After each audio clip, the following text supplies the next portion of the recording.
Hi guys. Hey.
This is finally something to do between work.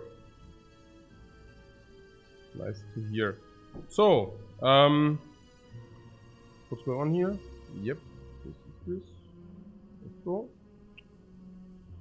Okay. Okay, we can see everything.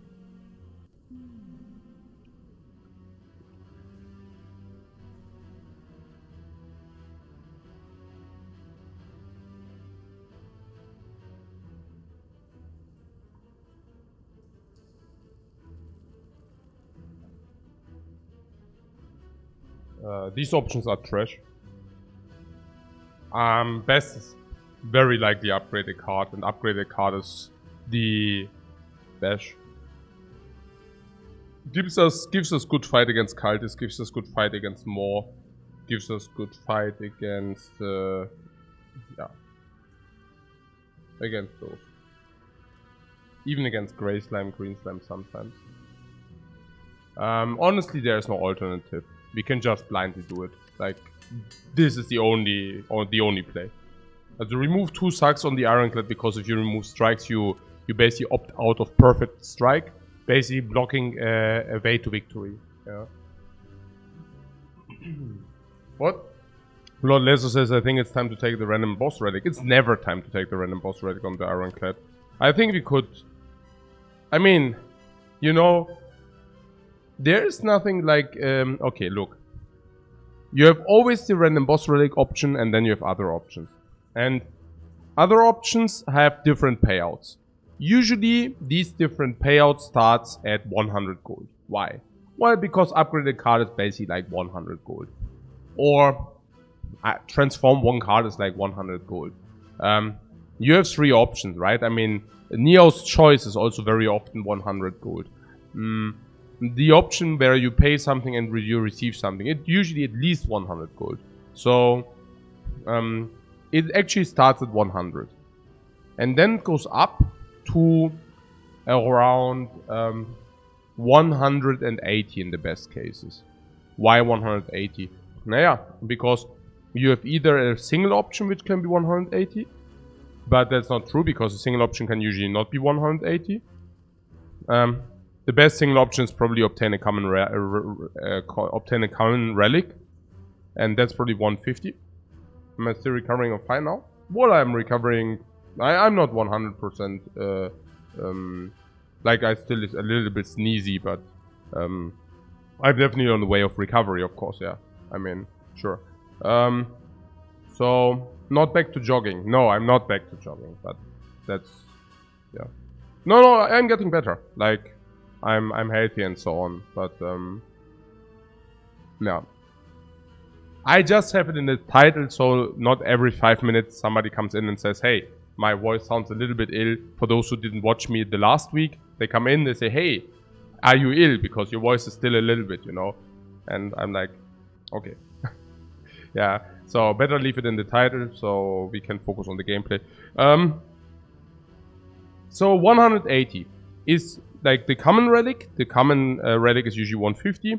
And then of the combo choices, you know, some are 180. Like if you have, you get the downside and an upside. And if the downside is the lowest, like on the Ironclad, I don't know what the lowest downside is, probably damage, then use minus 80 gold.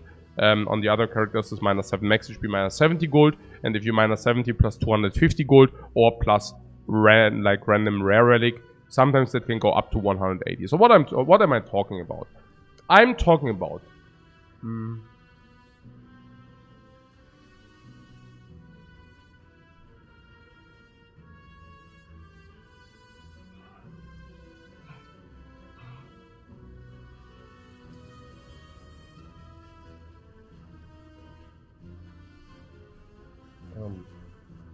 I'm talking about the random boss relic swap, okay? So, no, because I've heard that now so often on the Watcher, like the controversial discussion, right? You know that once I basically, and I still am, claimed that on the Watcher you ought to boss swap every time, right? So, now, that is somehow, you know, I mean, obviously, it's not only an opinion, but it's also backed up by stats, and it's also clear. And not only is it that, you know, it's rather the opposite. Like, first, I explained you why it probably is correct to always boss swap on the Watcher by rational arguments, and then I backed that up by a sample. So, it's not like, hey, I just play, and now I'm trying random boss swaps, and now I'm successful with that, but it's rather that I'm saying, hey, it's definitely better to do that. And you know what? I play a sample to show you. Yeah. Right? So, but putting that aside. So, there are still people who are like, but, you know, blah, blah, blah, blah, blah, blah, you know. And the thing is, if the other option is, random boss swap is always the same payout on every character. Not on every character the same, the payout on every character, like on Ironclad, random boss swap is always the same payout. On the Watcher, it's always the same payout. It's different from the Ironclad, but if you press the button, it's always the same payout. So, if the payout of pressing random boss swap is above 180 on a specific character, or below 100, yeah? If it's above 180, which might be on the Watcher, then it's always random boss swap. No exceptions, right? So you heard me talking about that I'm still wondering whether the value is 180 on the Watcher or whether it's 190. And why am I talking about that? Because if the value of the random boss swap would be 190, you would always random boss swap on the Watcher. Now, if the value is 175, you might lose max HP, take 250 gold on the Watcher instead of the random boss swap, right? So, but even then it would be marginal. So we can pretty much say, and the room of error is also more damaging in the one direction. I give you an example. If maybe the Watcher random boss swap value is really 175, that means sometimes you are missing out on lose max HP 250 gold, which is like damaging you for 5 gold. But if the value of the random boss swap is 190, 200, 210, your room of error is much bigger. So that's on the Watcher. On the Ironclad, I believe the random boss swap is probably around 50 gold. To put things into perspective, okay, should I start even one earlier? I mean, probably most people who are in here, they are regular watchers because I just came online, so usually you have me in the notifications. But maybe for once, because we haven't done that in a while, I start even one step earlier, okay?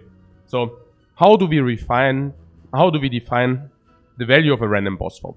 Well, the value of a random boss swap is the average value of the boss relic received. You can discount the one or the other value because of variance, but let's keep it rather simple, okay? So the boss swap payout is the value of the new boss relic we receive minus the value of the relic we lose, right? So on the Watcher it goes like this. The random boss relic is probably worth around 450 gold. Usually random boss relics are rather 400, but it's 450 because the Watcher specifically benefits a lot from that additional energy. So if the value is 450, you can already see what the break-even threshold for 180 would be. 270. So if you believe that the initial Watcher relic, starting relic, is above 270 gold of value, which I do not believe, then and only then it would ever make sense to not boss swap, right? Like always boss swap. Only then it would make sense not to always boss swap, okay? So on the Ironclad, the random boss swap is probably around 400 because some of the relics, of the boss relics, are hurting the Ironclad more. Which ones? Busted Crown is basically a nearly game over because Ironclad really has to utilize deck size quality card options. Yeah, so Ironclad will draft a bigger deck, a wider deck. So you have stuff like Empty Cage. Again, removes on the Ironclads are worse. Why? Because you opt out of Perfected Strike. And Perfected Strike is an asset, a very strong early game asset. And if you opt out of that by removing strikes, it's much less value. So random boss relic is probably 400 on the Ironclad. Now how much worse, like what is the value of Burning Blood? In my opinion, it's probably around 350, maybe even 400. So random boss relic on the Ironclad is probably between 0 gold and 50 gold value, right? So it's not even close. The random boss relic swap, like you never boss swap on the Ironclad, like never, you know. Like it's just, it's not even close, you know. It's undiscussably never, yeah. Because it's so wide, you know. Like I would need to be mistaken by 50 gold of value at least in order to make, like, you know, right? Okay. Hey, Gipno Manuel, thanks very much for the sub, man. Very much appreciated. And the same goes to you, Antoine. Good morning. Yeah, and thanks very much. I hope we will be able to clean this run. Slime boss. Slime boss, yeah. Slime boss is the only boss where I would actually pick fire breathing sometimes. Oh. Gusam asks, how do I generate the gold values of each of the boss relics? I take a look at all boss relics. I make an analysis of each single boss relic isolated. In conclusion to the character, like in independence to the character. And then I add all the boss relic values and divide them by the amount of boss relics there are. It's around 20, I think. Maybe more, 21. It also depends on the character, right? Some have more boss relics, some have less. But yeah, that's how I generate the value. So. Didn't exactly want to do... yeah, it takes a little bit of time to explain that. Yeah.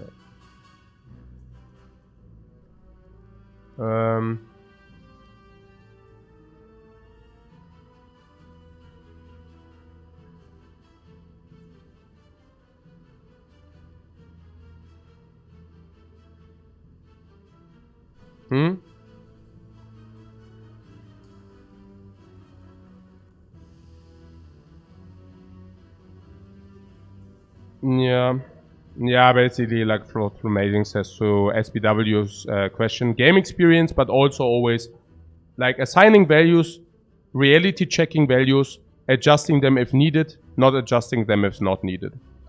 Rinse and repeat.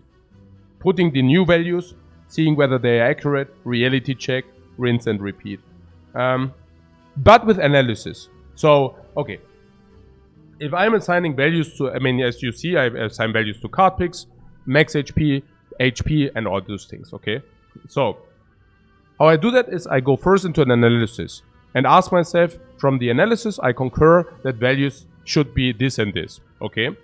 So, then I play games with a reality check and I see whether my analysis applies and whether the results are also reflecting my expectations. Now, if the results meet the expectations, then I don't need to change the values. If the results are somehow not meeting the expectants, I would go back and would reflect on the analysis whether I made a mistake, whether it's maybe only sample size, but I would double question that. And at some point, maybe if you reflect a lot and analyze again, you might find a flaw in your analysis and then you can actually adjust. Or you just adjust the value. You know, like, it's not so easy. I mean, it's actually quite easy, right? But I'm just saying, this circulation is not like, hey, I assume this. Oh, okay, it seems to work out a little bit different, so I adjust it the other way. It's not that easy, but it's rather, you make assumptions. Based on your assumptions, you see, I would not change the value of something just because of some result. That would mean we would run in circles. But I would see that the result might not match my expectations, and then I would overhaul the entire... You see, it's not an analysis of a very single value. It's the analysis of the entire Spire game, right? So, if I have the feeling something is off, I would overhaul my entire Spire game analysis, like the entire foundation of where I, like what the foundation of my Spire assumptions are, yeah. And only then, if I overhaul everything, I can actually make adjustments to the values, yeah. So basically this. And this way we basically prevent running in cycles, right? And then there was some question about the Sozo, about the 400 gold value. Now yeah, energy is always the same value, right? So there are many energy relics. So this analysis I make very thorough. So I wonder, okay, how much is one energy on a specific character worth, right? And then I assign a value, like one energy per turn. And on the Watcher, that's amazing, right? I mean, on the Watcher, it could be easily 800 gold.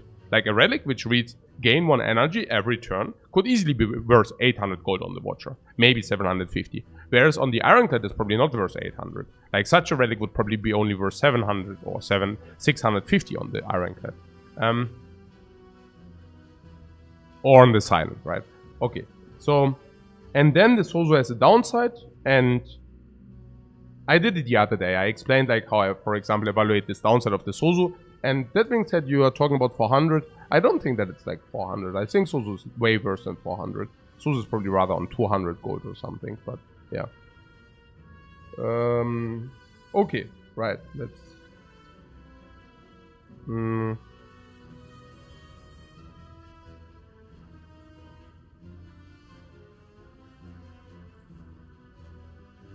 Diabolar says, I heard another top Spire player say that swapping boss relic with Watcher is not necessary because she's the most powerful class anyways.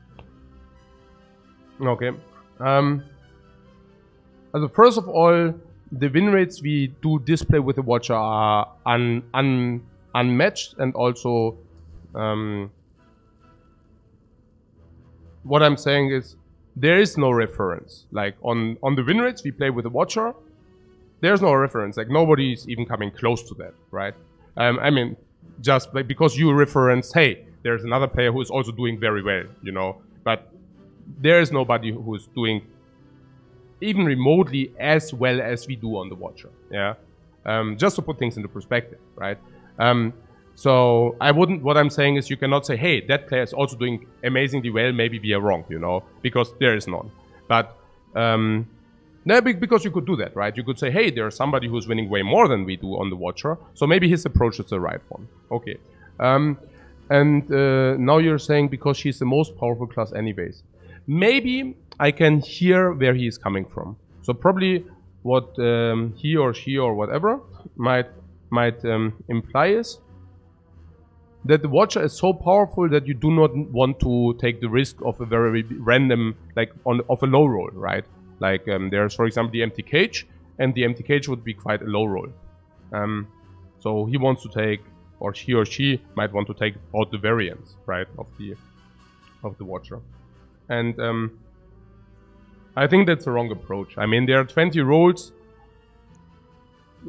The only real blank is like empty cage, so that's like happens in 5% of the cases. And in these cases, it's not like a blank out. You don't go to 0%. But how it probably rather works is Watcher base without boss swap is probably around 90% win rate. And if you do the boss swap, you probably gain between 3 and 5% win rate. And if you roll the empty cage, you lose 10% maybe. Maybe if you roll the empty cage, you go to 80. But that only happens in 1 out of 20 cases. So yeah, in 1 out of 20 cases, you lose 10%, which is 0.5% in the bigger picture. But by clicking boss relic swap, you basically also gain an average 4%. So that's what I meant with variance. Of course, you can deduct slightly bit because of variance, but not really. Like, it doesn't work that way. Yeah.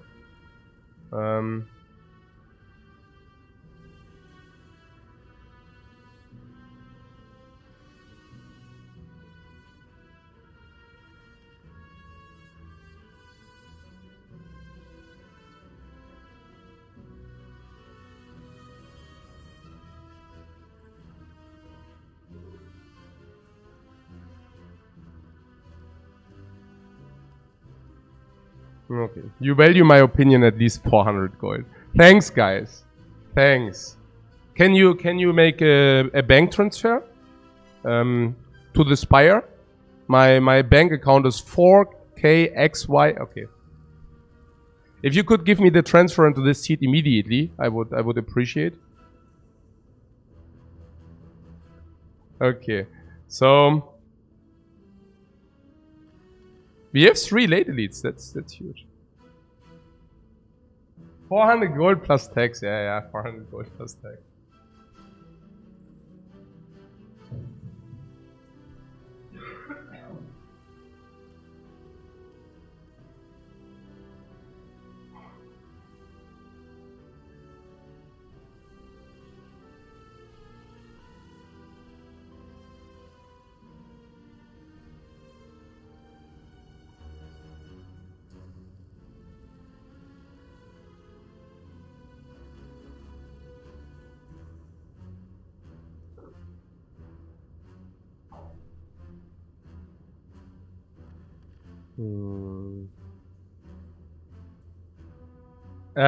That's a very, very rare layout.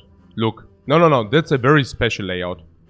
having 3 post-chest elites, it's unreal, honestly. Why is post-chest, like late elite, so important? Because after the chest you receive another relic. I know it's obvious, I just wanted to point the obvious out again. Because I think people do not realize how important this additional relic is. Like, whether you receive it before the elite or not is huge. Now, having 3 late elites is basically impossible. Because it means that the elite has to come and spawn directly after chest. And then, as you know, you cannot get back-to-back elites. So, it would mean empty, elite, empty, elite. So that's the max amount of late elites you could ever hope to have. Now, yeah, at the same time, it's also that despite having this on 4 paths, there's not a single early elite on this pathings. This is unlikely. Yeah, it's unlikely. That's all. Yeah. Very unlikely. And we should also prefer these to the left side. Because, again, the later the elites, the better it is. Okay.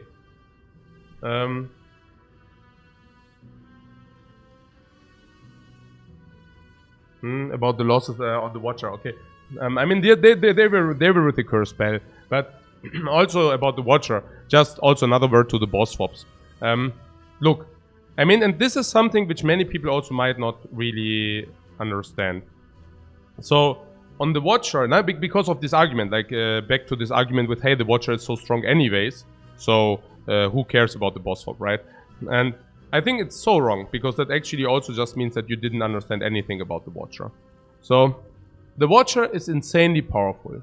But the reason why the Watcher is insanely powerful is because he can go Eruption and kill. Or because he can go Eruption and swap back. But usually it's Eruption to kill. What do you need for Eruption to kill? Yeah, a lot of energy. So, how do you get energy? Yes, by boss swapping. So, the moment, like, how do you make the Watcher strong? Like, is the Watcher strong if you have 3 energy? It's okay, but he's not, you know, OP. Now, with 4 energy, suddenly, she is OP. So, how do you make the Watcher OP? Yeah, by random boss swapping. Another thing, yeah. Is the Watcher OP generally? Like, yes. So, I mean, OP, yeah, maybe not using the word OP, but okay, Watcher plays above the curve. Like, that's the argument of those people, right? Who don't like boss swap. Like, it's so strong anyways, you know? And this is such a stupid argument. Because I mean, those people, they don't understand anything, right? Because boss swapping effectively gives you more front load power. So, boss swaps, just read the boss relics. It's always gain too much, suffer later. Gain energy, busted crown, suffer card picks. Gain energy, don't gain potions. Gain energy, but do not upgrade, you know? Like, massive choker. Gain energy, but late game suffer. Suffer late game, you know? Like, it's always, it's like a diabolic pact. You gain power now, and for that you lose power later, usually, right? There are also some others, but that's a general idea behind boss swap, behind like boss relics. Because apparently energy is too powerful, so you need to get like some downside to that. On the Coffee Dripper, Watcher doesn't really need to rest that much anyway, so it doesn't matter. But my point is, on a character which is playing completely above the curve, would you like to, number 1, either take immediate power to jumps you above the curve, and then instead of becoming even more OP, just staying over the curve the entire game, but not too much win more. Or option number 2, play a game where you are not that much above the curve in Act 1, because you are not very much above the curve on 3 energy. And then, if you survive Act 1, become completely OP into Act 4. Which option would you like to choose? I don't even know, yeah. It sounds so obvious if you put it this way. But it's, yeah. There is a reason why Busted Crown and Choker and Fusion Hammer are not a problem on the Watcher. Because she plays above the curve all the time, which basically means you can actually just hedge. You can actually say, hey, give me this stuff now. And yes, I will suffer a little bit later, but I don't care. Because instead of 100%, I'm 300% anyways at the end of the game. Yeah. Okay. So, I'm still looking at these 3 elites there.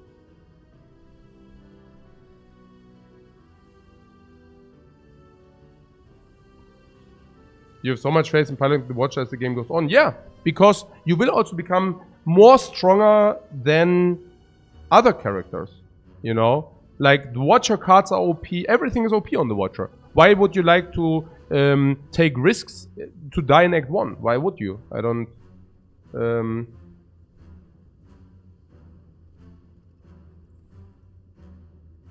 Okay.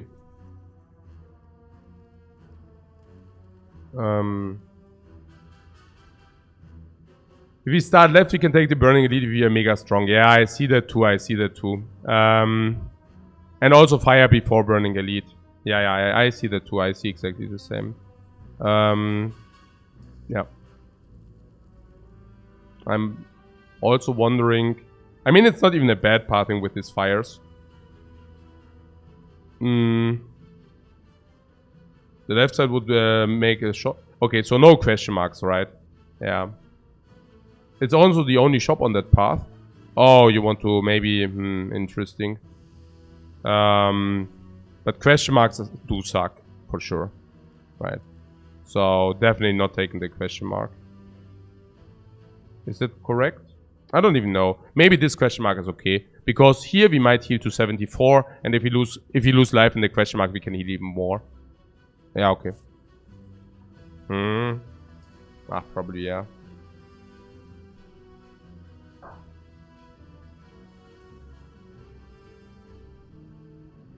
Blackheart says, my reasoning is correct if you play correctly, but for suboptimal they require the extra plus. Yeah, but then even more so you should boss swap. Because then you, like, if you are not talking variants, like, then you should always boss swap. You cannot, if you say you're too strong on the Watcher, the argument does not apply, but if you're saying the Watcher is not even that strong for most people, I mean, then you should definitely boss swap, yeah? Okay, so,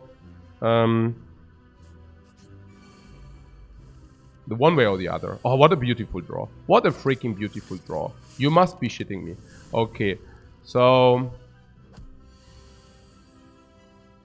Man. Hey! Random noises of unsatisfaction.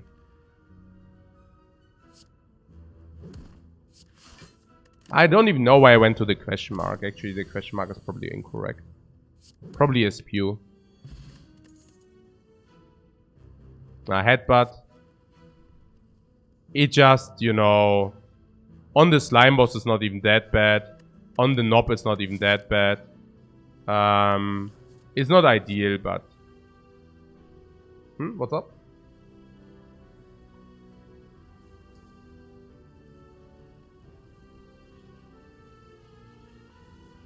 What did I spew? No, what? No, what? What are you talking about? Did I do some mistake or what?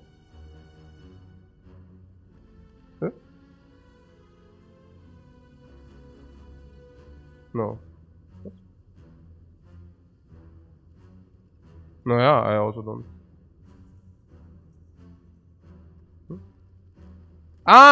Spewed by going this. No. I mean, it depends. It depends. It depends on whether we lose any energy in any life in this fight. If we lose no life in this fight, that's correct. And then the only question is how bad. Like, what is the likelihood that we don't lose life? And if the likelihood that we don't lose life is high enough, we should actually definitely go to the question mark thing. So no, it's fine. It's fine. So that's okay. Yeah, because of stuff like this. Exactly because of stuff like this. So that was the idea, that we lose more life and then, you know. The idea was if we are at full life and we receive an event which takes life loss, then we can utilize our life better. that only applies if we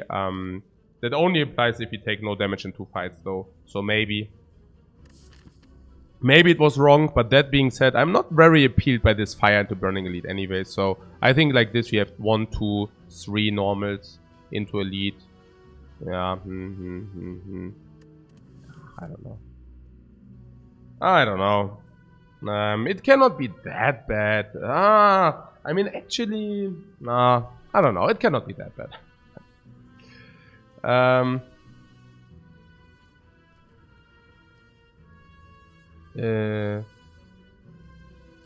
it cannot be that bad. So, what? How come you want to pick Headbutt? Because it's a first attack. Yeah. You cannot skip the first attack.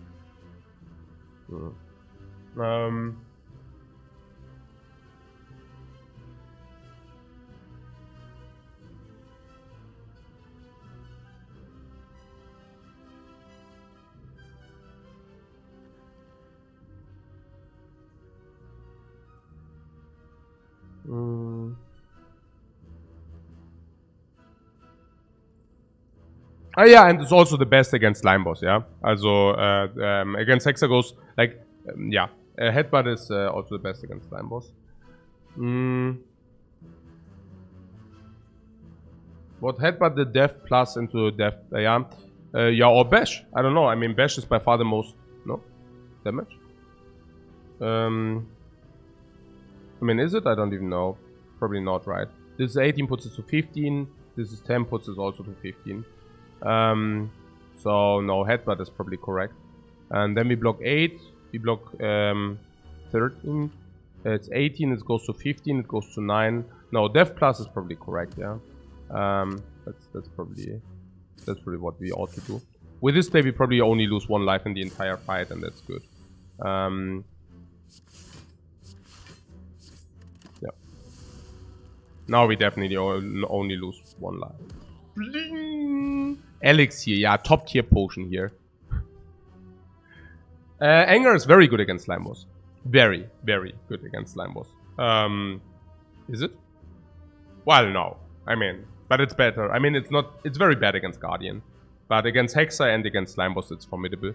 So, it's also a first 0 energy attack. It's also a great attack anyway. Let's pick it, please. And don't come in with Headbutt Anger. That's not a combo. Yeah. Yeah, Bandit comes with it. Oh my god. No, I heard about that. Okay. Now I see. But it's not, no. That's, I mean, you can sometimes use it, but, you know. What about Second Wind? Yeah, what about it? What about Second Wind? Nothing, right? Why would you? Against Slime Boss? I think it's more better against Hexagos than against Slime Boss. But yeah, it's better than against Guardian, sure. Yeah, I also don't see Second Wind, but I see the Anger. Anger is great against the... Also, against Lagavulin we have Bash, permanent vulnerable, okay. So, can we kill in the first iteration? Well, usually completely not. Does a Headbutt help? Yes, but not enough. With the Anger? Maybe. Maybe we can kill until the second iteration with the Anger. Without, never. Maybe we can even Headbutt Anger. I just said it. And then we can also probably kill until the second attack circle. Maybe. We will see. Against Nob, it's great, right? 3, 4, 5, 6, 7, 8. 8 on 13. Plus 1 is 9. And then we can also put this or this back, but this permanent vulnerable. So that would rock the house. It's also great against cubes, honestly. Yeah. It's good. Stop it. Stop it here and now. I'm the freaking face trader. And I ambush you out of the dark. Man, I'm so sad. This crap. No. Hey. What? No, we don't take it. The only question is, do you want to trade 7 to 1 your life? 7 to 1 your life means 22 you can rest for 150 gold, basically. If you go to a shop, there are no shops. Not on the Elite path. Unless we go Burning Elite. Burning Elite without a potion. We cannot even guarantee a potion here. This seems to be unreasonable. Not a little bit unreasonable. Like, if this is high HP Lagavulin, we suffer so hard. If this is like a bad Nob, we might suffer very hard. If this is like cubes, guys, please. I mean, no. Right? So, Yeah, I would also skip. I see nothing else. I mean, shopping option is 9, and then yeah, it just doesn't make sense to take the gold here unless you're like greedy. So another empty space. Okay, cool. So okay, this is phalanx.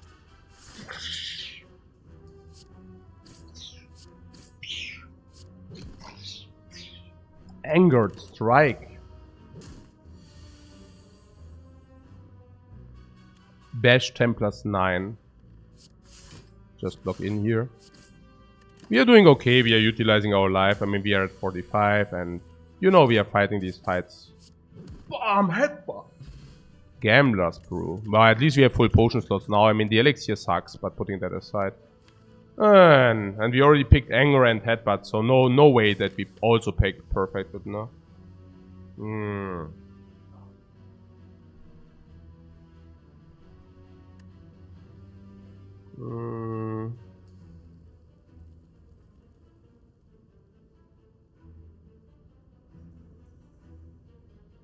Healing 11 and last 2 normals is not bad. Well, we utilized life in order to gain like a nice upgrade here for like more damage on normals. The same goes for the upgrade, so we can now block in better. For that we paid life, and now we get like our interest back. That's our interest here. Also the interest from the anger. What? Peter is a sucker for these perfected strikes.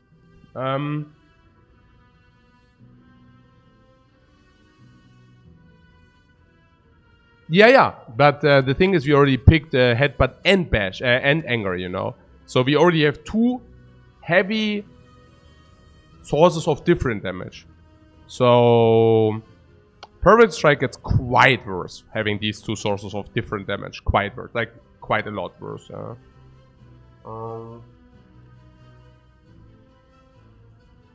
No.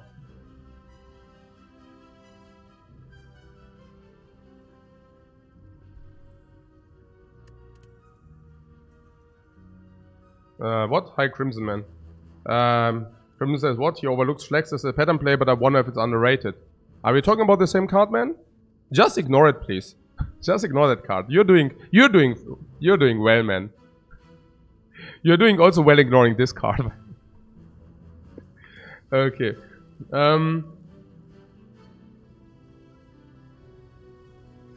Okay.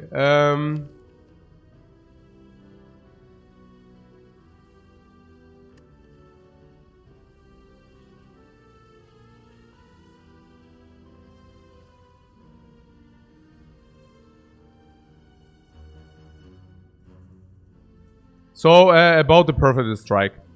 I do what? The reason I don't like skipping is the two campfires coming at us. 2 campfires, okay. So you are afraid of the upgrades.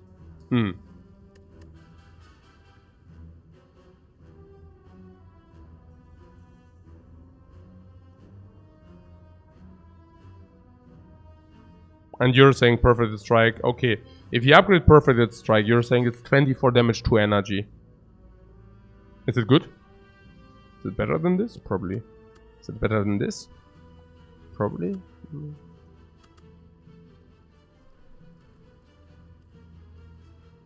We have another fight coming up. Yeah, but we upgrade twice. So it's true that we should upgrade something. And it's true we have nothing to upgrade. It's true.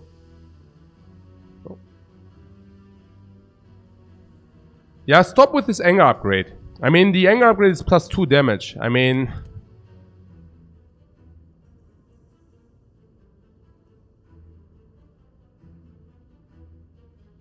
Fine. Fine. Okay. Okay. Whatever, man. Whatever. I don't know, man. I don't know about this. I don't know about this, guys. I'm not... I'm very skeptical. You see me my skeptical face. Very skeptical here. But yeah. Honest question, if you don't take perfect strike, what do we upgrade? Against Slime Boss and against Knob Strike, probably. Yeah. Maybe Anger. I don't know. It's very close. Yeah. Perfect left and deaf. Yeah, I have the same.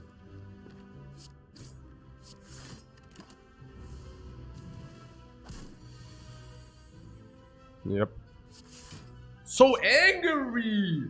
Boom! For free!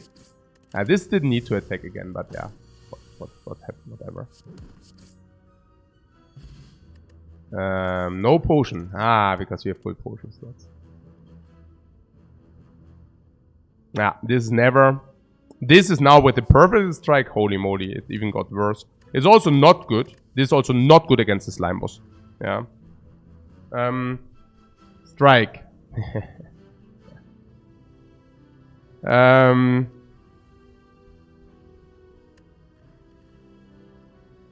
Oh wait. We have another... Oh no! Oh Mann, hey. Nein, hey, kann er in meinem gute Karten... Ach scheiße, habe ich hier versaut oder was? Hatte ich hier? Nee, auch nicht. I don't know. Nee, eigentlich ist okay. Ich meine, I don't know. Eigentlich ist okay. Ach, ich weiß auch nicht. Also, we utilize life in this, so no regrets there. I mean, this for 2 upgrades, no regrets, right? But, yeah. Yeah.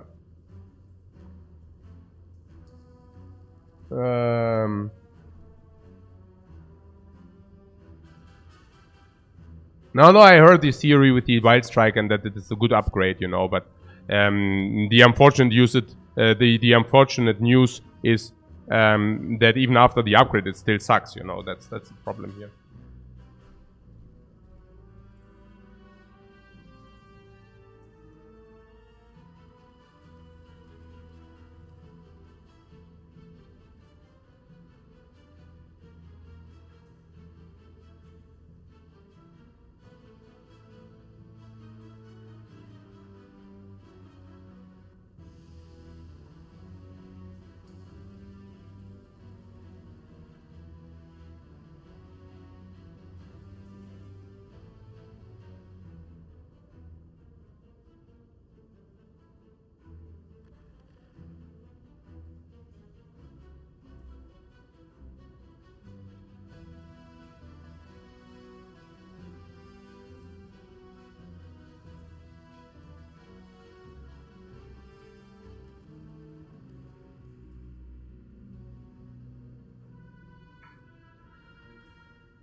Okay. Body Slam. Body Slam is unpickable with so little block we have in the deck. Also going into the perfect strike direction makes Body Slam even much worse again. Wild Strike. 12 damage is baseline. Upgrade. Should upgrade to 16 baseline. So Wild Strike is 1 damage better than it should be. If it wouldn't shuffle your wound into your deck. So the 1 gets to 3. Which basically makes it 4 damage better than it should be. But you also receive a wound. So a wound means you receive -1 draw. And it shuffles it into the draw pile. If it would shuffle into the discard, it would be a completely different story. Now it shuffles into the draw pile. How bad is that? Complete garbage. Is it worth the 4 damage?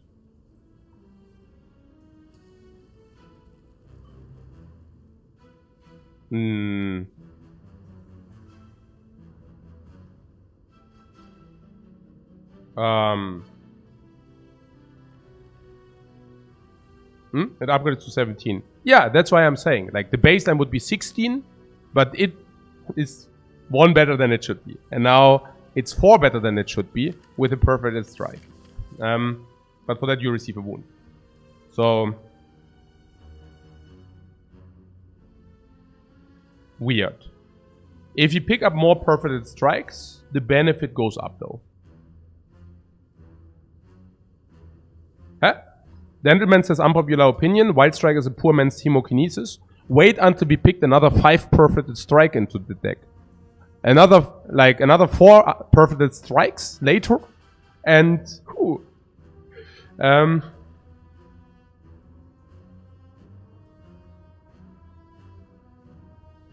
yeah. It's also that if you go strikes, you go wider usually. And then the wound doesn't matter that much. You also don't need to play it. I mean, nah, we probably want to play it every time.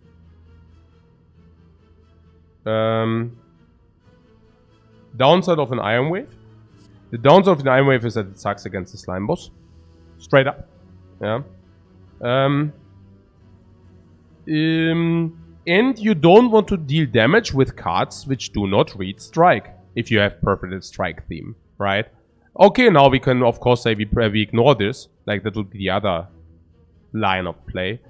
I find it hard to go into block direction with this deck. We already picked Anger. Speaks heavily against block direction. We picked Headbutt. Speaks against block direction. Picked Perforated Strikes. Speaks also against block direction. We didn't pick any blocks. Speaks against block direction. What's my point? I currently don't see any barricade builds with this. Like... But yeah. Yeah, on the other hand, if you say baseline 12, Iron Wave is 5 block. That's probably like 6 damage. And then the 5 damage is probably like 5.5 damage. So it's like 11.5 damage. So Iron Wave hits a baseline, and the upgrade on the Iron Wave is probably also plus 4.5. So it's kind of a reasonable upgrade. So Iron Wave is just exactly on the baseline. The problem is that Iron Wave also deals damage with it's not strike related. So that's a little bit sad. With a Perforated Strike in the deck. Especially if you go into Perforated Strike direction, which is not to be excluded with what we currently have and what we currently look at.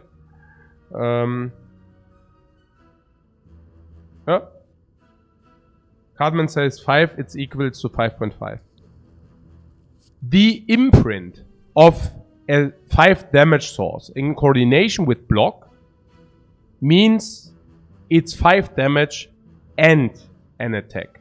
And that will result in more than 5 damage. Yeah. So if I say 5 damage is 5.5, I'm saying the imprint of the 5 damage in coordination with future relics carries an expected value of 5.5. Okay. So, yeah. So, okay. Because usually if a card blocks, you can only block. If you have a card which deals damage, you can only deal damage. But this card synergizes from any amplifier on block, dexterity, anything which is like related to block. At the same time, it also creates all benefits from being an attack. And also all amplifiers to the damage are amplifying the Iron Wave. Strength, for example. Okay. So, exactly, for Maging Us, maybe the Perforated Strike is only an Act 1 pick. Maybe, but maybe not. Given the low block density, I'm not so certain about that. Not so certain about that.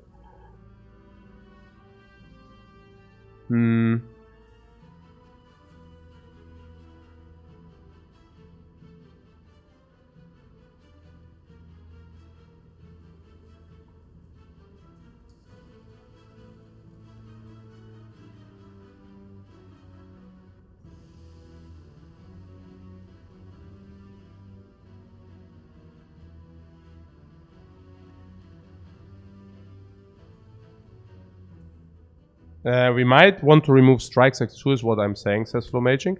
But that doesn't influence this pick here. Even if you remove strikes, it does not influence what we think about this or this. So the removal, like, and I also don't think that we want to remove strikes with a Perfect Strike in the deck. I think we just don't want to remove.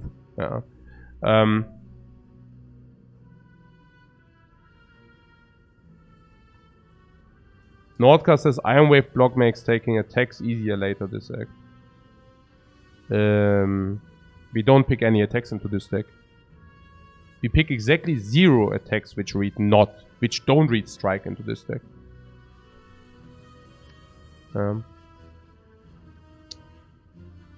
I think we take Perforated Strike, because I believe that even picking a second Perforated Strike into this deck already makes Wild Strike positive. I have to tell you, if you receive a second Perforated Strike, I will just play a Perforated Strike deck. Down to the end.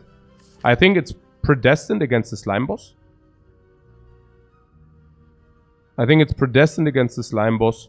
And I also believe that... hey?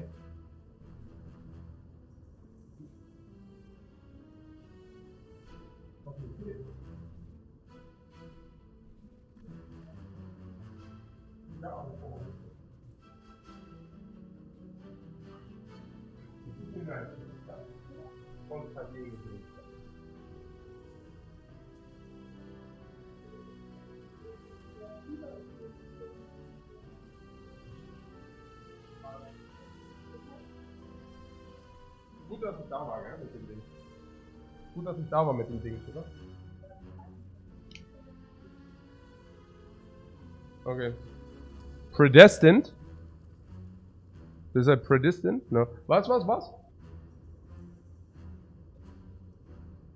Ja, so in 25 Minuten.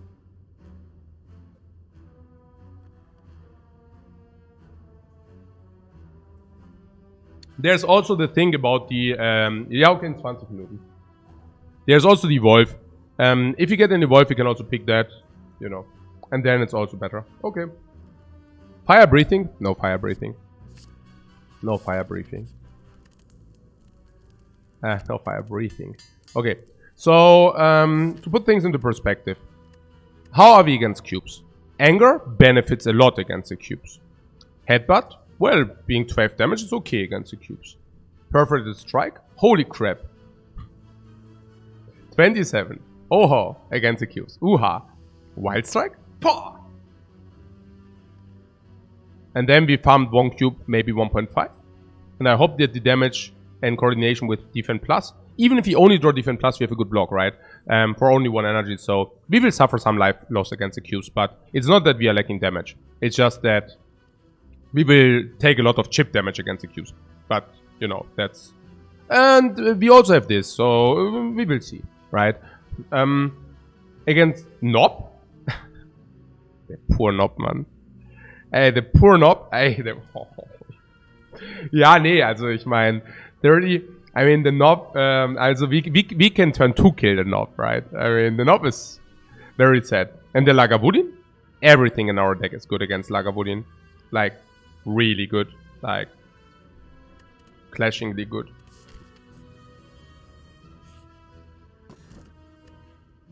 Nice.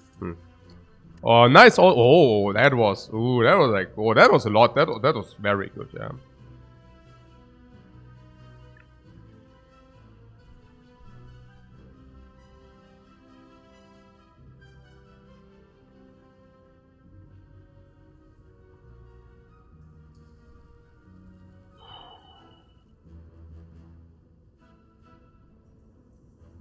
About the damage. No, it's about that the card actually reads two things, the iron wave. It reads that it can block and attack, so you benefit from both attacks, from both effects. Usually you only have one. Oh, not the cubes. Oh, no, not so high. Oh. No, man, hey, die haben auch noch hohe HP, ihr kleinen Würstchen. Echt? Nee. Oh, actually, that is good against the cubes. Block Wild Strike? Or Defend Bash? Strike is better. Yeah, form for the cubes. Yeah, but it's not the Holy Grail. It gives you 2 draws and 2 energy. So it's not like, you know, Solve or something. I would do 10 if 29 would be perfectly strikeable, but it's not.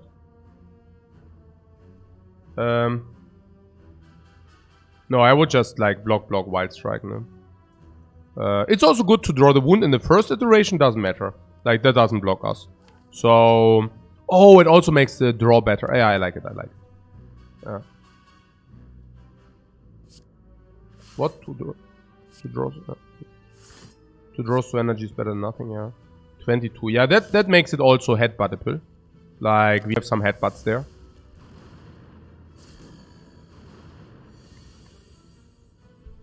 And second iteration we can gamble as well, that's true. Oh, hey, look. Now I'm just saying, it's like the setup, you know. It's not only the setup, but we can... no, it's nice, right? This is what we prepared. I mean, I'm not saying that's rocket science. I'm just saying, if you play it different, it's really, really bad. What do I mean it makes the draw better? I mean that the deck is like depleted down to 1, like down to 0 if you don't do it. But because we put a wound into the deck, we can actually delay the shuffle. Yeah? You see that? Okay. We would have 5 cards in the deck. Normally, right? 5. Now, Headbutt puts 1 on top, makes 6. But we draw 1 by killing this cube, so we go to 5. Now, if you would not shuffle the wound into the deck would go to 0. And then you have a 5-card draw into Dazes. And by putting the wound into the deck, we can actually put one more card. So the last draw will be one real card plus 4 of the new shuffle. So that's the beauty, you know, that's the beauty. So we can draw defense plus on headbutt, of headbutt, yeah, and even play it. Yeah.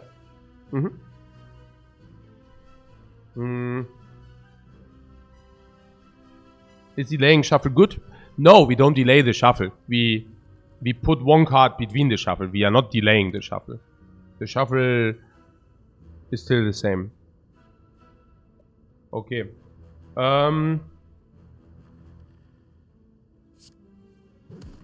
But yeah, let's put defense plus on top.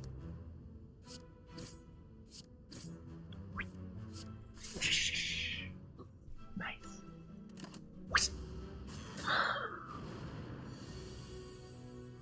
All right.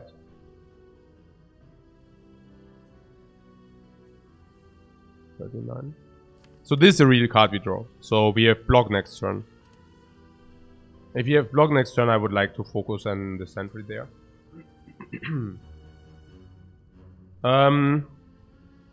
Perfect strike, anger.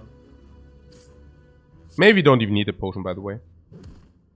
I have to ask about the exhaust potion. The exhaust potion has no benefit, right? So if we exhaust the wound for this potion,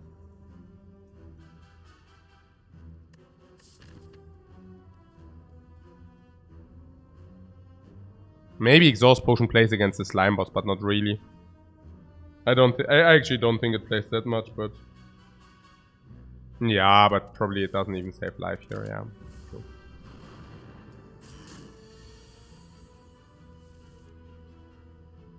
True. Yeah, that's yeah. We still have one draw where we can.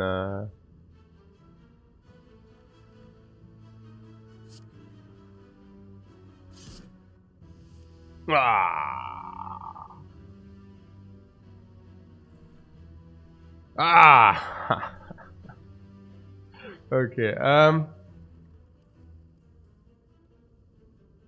What? Why try to kill the second cube now? Yeah, because we knew that we draw exactly one block at least. So, yeah. Do we gamble for 5? No, I don't think so.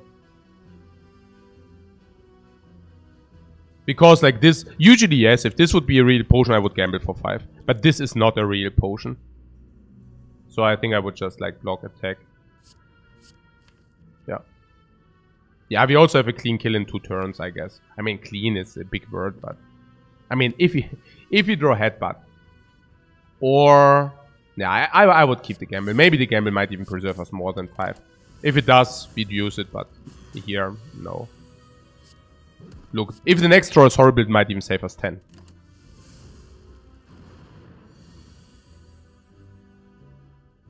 Oh, you must be shitting me. What is this here? Man. So we have exactly 24 and we can block 5 again. Yeah, I mean, the evaluation didn't change too much. But still, it's the same. Ah. That really didn't change.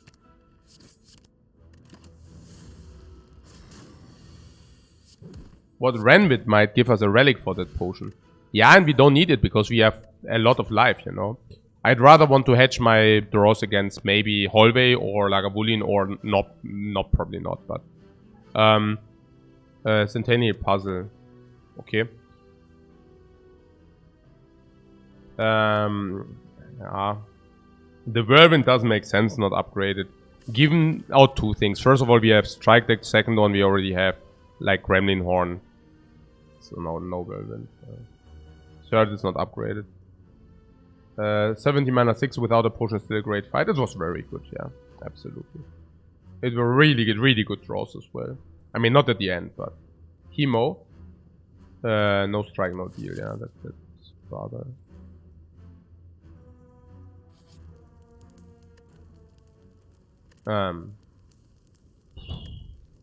Guys, I don't know. I take the... Hey, this is... Hey.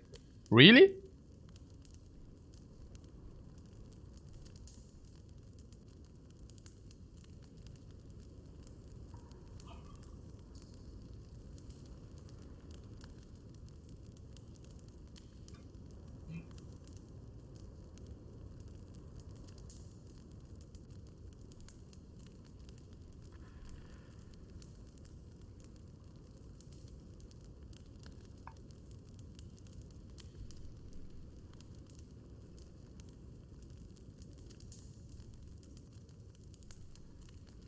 What we should have taken Whirlwind or Hemo. Never Hemo. Never.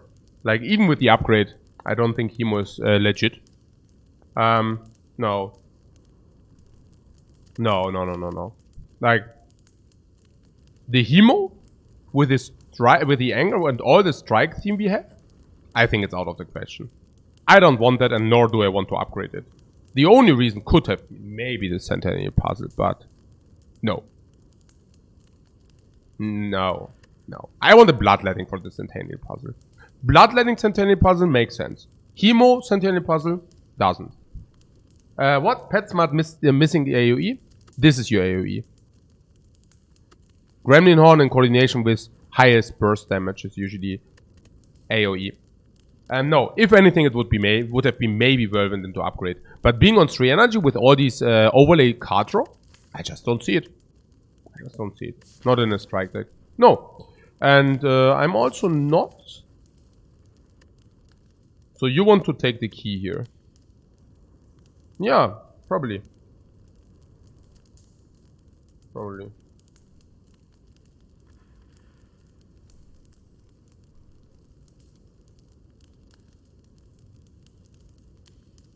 Where do I rate a Hemo from 0 to 10? 6 or 7 maybe? In Act 1, it's... But you cannot say it this way. It's like, in Act 1, it's probably like in early Act 1, Hemo is a 9. Then in the middle of Act 1 is probably a 7. And at the end of Act 1 is probably a 5. And then in Act 2, in the middle of Act 2 is probably a 3. Like, yeah. It's just like, very bad later. Yeah, I actually also take the key. It's really, really weird. Really weird. No, because we are actually quite ahead of the curve. So I don't think we need it. Oh, that's actually beautiful. Get this going.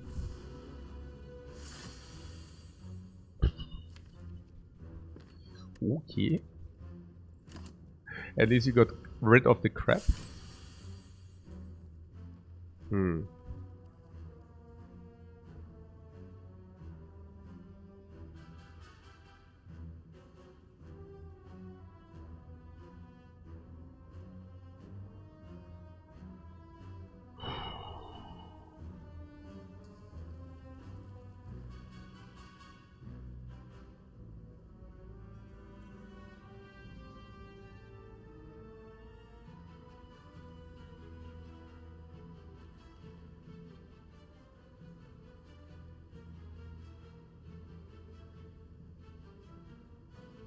It's 16 for 2 energy, and this 26.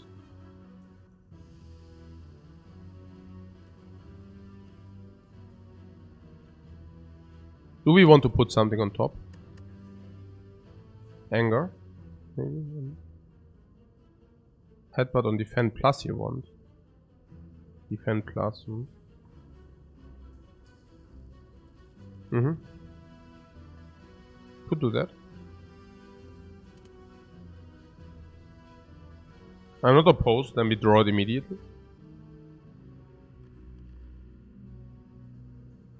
What? Wild Strike Anger? Huh? Oh yeah, these are the options. I think that pluses.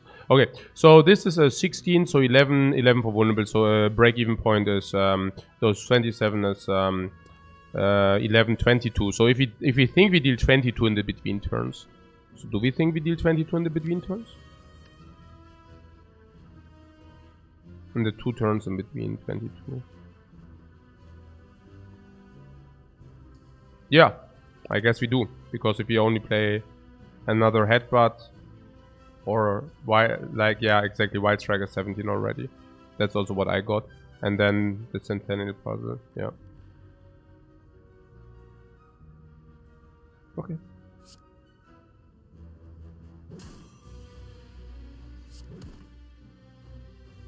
Yep. Yeah, and Defend Plus is also obvious, I feel. No, also the Angers are already a lot of damage, so... okay.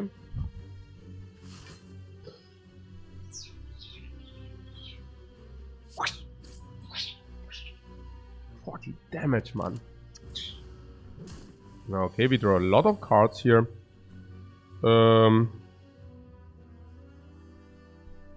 Anger.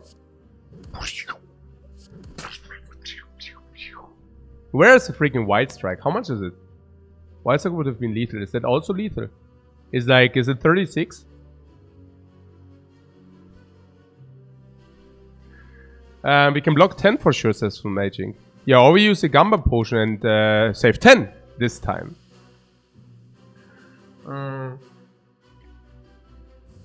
Naja, we didn't use it for 5. Now we can use it for 10. I think I'm fine with that, yeah. Oh.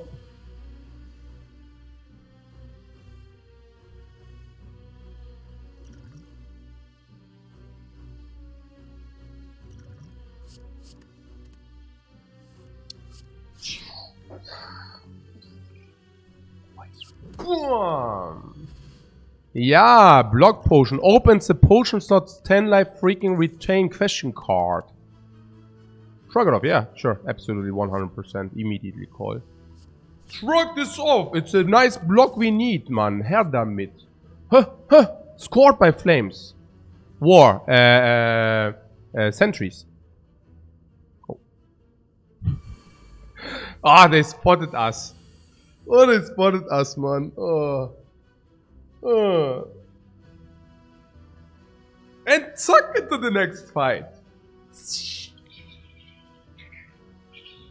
I'm so happy that we took the Gamba 10 life, man. Whoa. Whoa.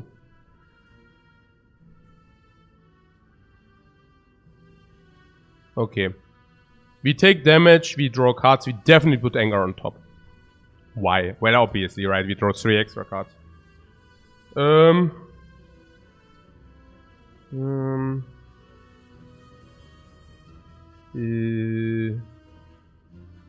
24.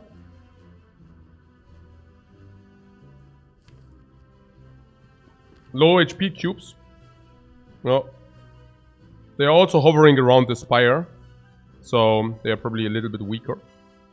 Naja, the other ones are stationary. So they heal themselves, they buff themselves a little bit up. But these are plundering, so they are a little bit weaker. So 24. 24, 15, 16. 15 or 16.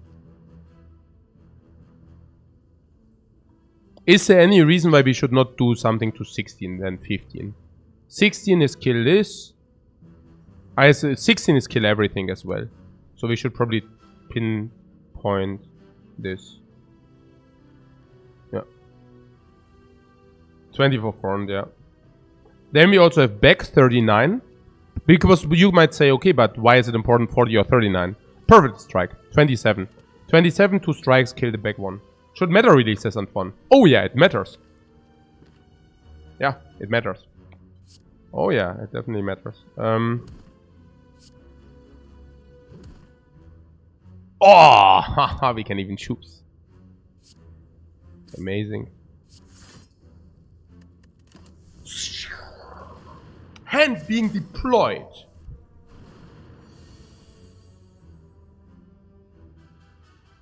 Oh wow.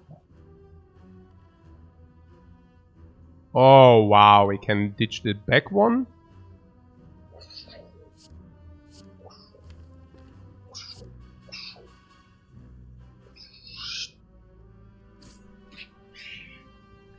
Seven. Hanger. Matrix. Wow. Wow. That's so freaking good. Huh? What do you mean? Oh yeah, we could have also drawn the Wild Strike. That would have been amazing. But yeah, I mean, I'm very fair with what happens here. That's very fair.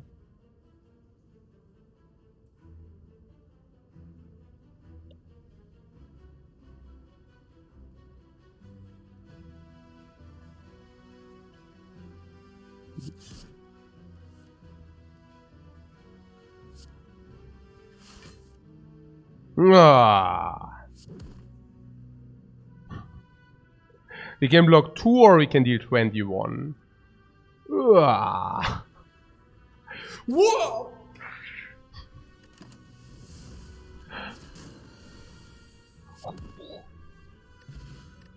Oh, a lot of gold. Nunchucks. Nunchuck?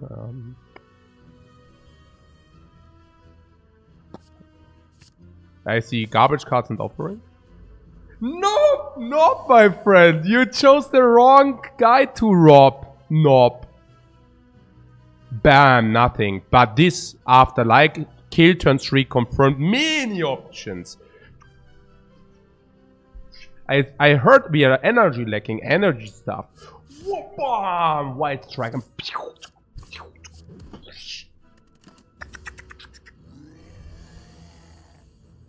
okay. Can you even block? Can block, perfect strike, 27. Can be? Nope. I guess. Yeah. No, perfect and we block and we don't kill, unfortunately. We have to put headbutt. Yeah, we just take the 8. Potion for 8? No. Never. I don't have the feeling that we have problems against the slime boss. Do you have the feeling we will have problems against slime? I don't think so, right?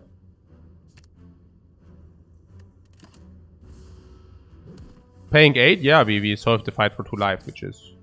Whoa, meat on the bone. Power potion for the elixir, ja klar. Meat on the bone. Twin strike. Ja, nee. Also, shrug it off. Shrug it off and then we see whether we really want to go into the perfect strike direction. You see the word strike. No, I understand, but yeah. We also need to stay a little bit realistic here. It's also a lot of block, which we like with the... Okay. If you go into perfect strike direction, would you like to pick the twin strike or shrug it off? Now you might say, yeah, twin strike, because this word strike is on it. No, we want to still pick shrug it off. Why? Going in the perfect strike direction means picking any pommel strike and any perfect strike.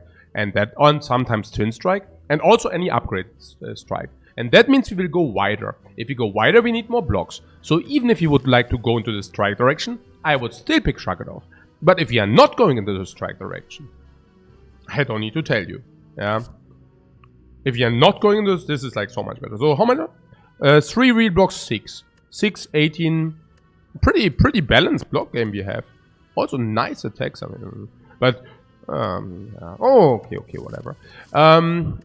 But also nice upgrades and such. Okay. So rest for 22 or Smith. Smith can be applied on offering. Against the slime boss that could make sense.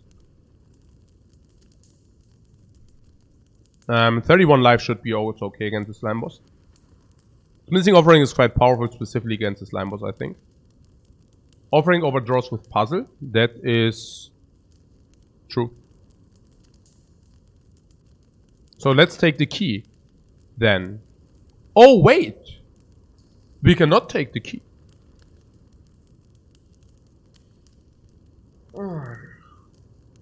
Because we already...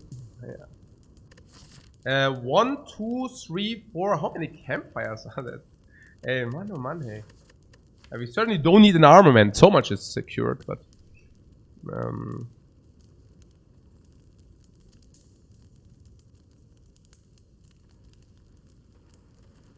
What about shrug it off then?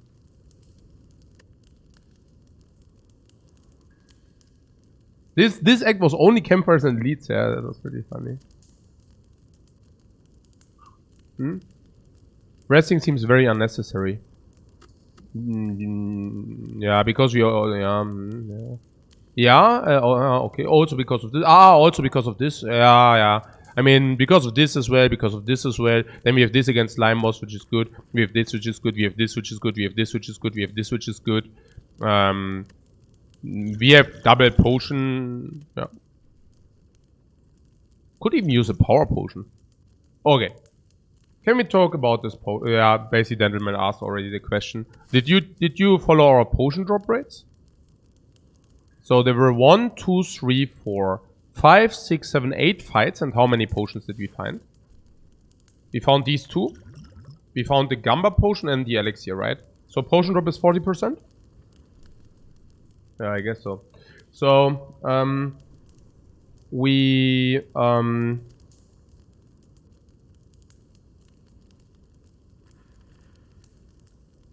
does puzzle mean we don't want to upgrade offering? Yeah, it's, I don't know. Because you can also play stuff first. But I hear what you're saying. With 40% potion drop, I would probably just use the power potion. I mean, I don't see biggest reason not to. First of all, if you find a potion after that fight. Not using power potion is nearly criminal. Number 1. Number 2. Going into the next act and we still have 1 free potion slots.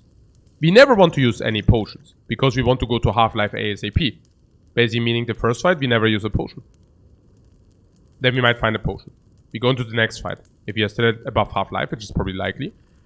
Same thing applies. And then so we have like 3 or 4 fights where we can find a potion. Instead of, like, if we are cheap and... yes, let's use this. Yeah, let's please use that. And what else? The question mark also means we can go more normals in the next deck.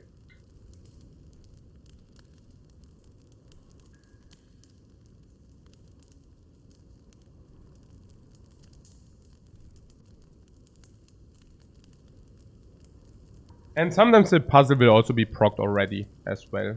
Yes.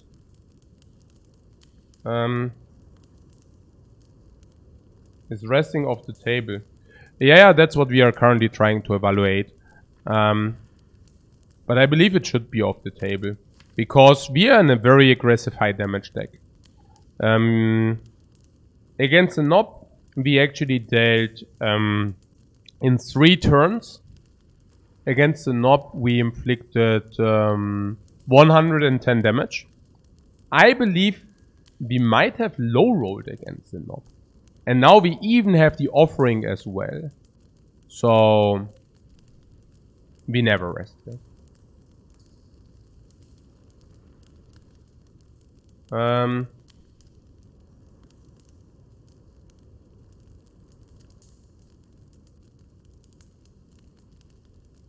Whether we need the power potion will also depend on our first draw. Look, if we draw Bash in the first draw, I don't use the power potion.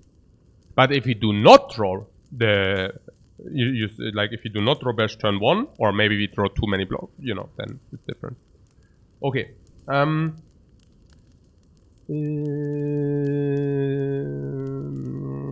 Yeah, the Shrug upgrade. Complete garbage, right? I mean, 2 draws or... yeah.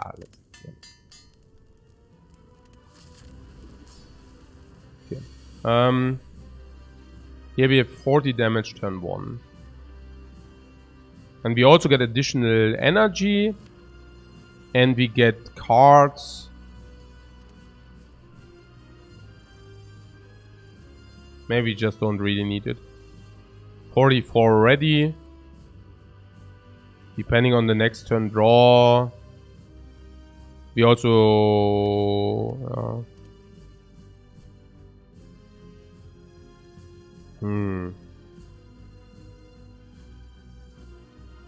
The draw is also like we deal damage, so maybe... You want the power potion, but let's think first. I mean, do we really use it?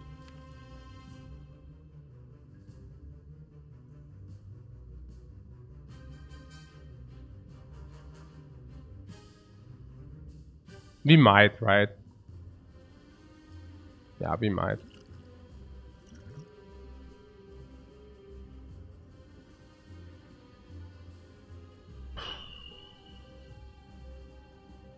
Yeah, it's not that useful until the next boss anyways. Whereas Ironclad powers are very good. Evolve, yeah, Evolve can be taken.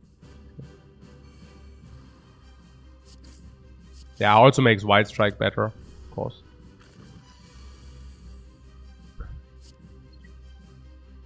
Easy turns, suck. Oh wait, actually... now we shrug them.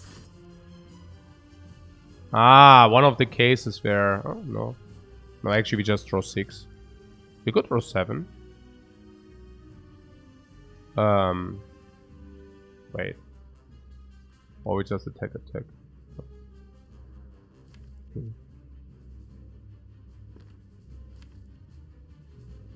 Huh, that's weird.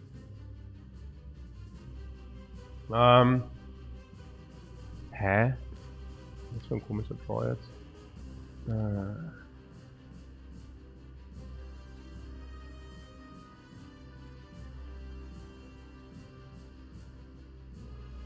You want to play Bash? What do you mean? You want like 22 or what? Yeah, that would be great, right?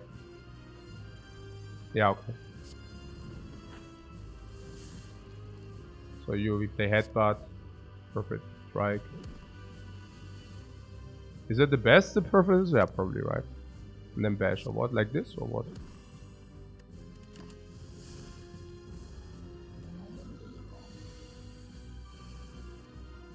Ah, not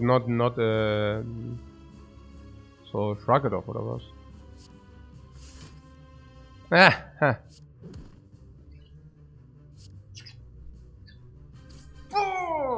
40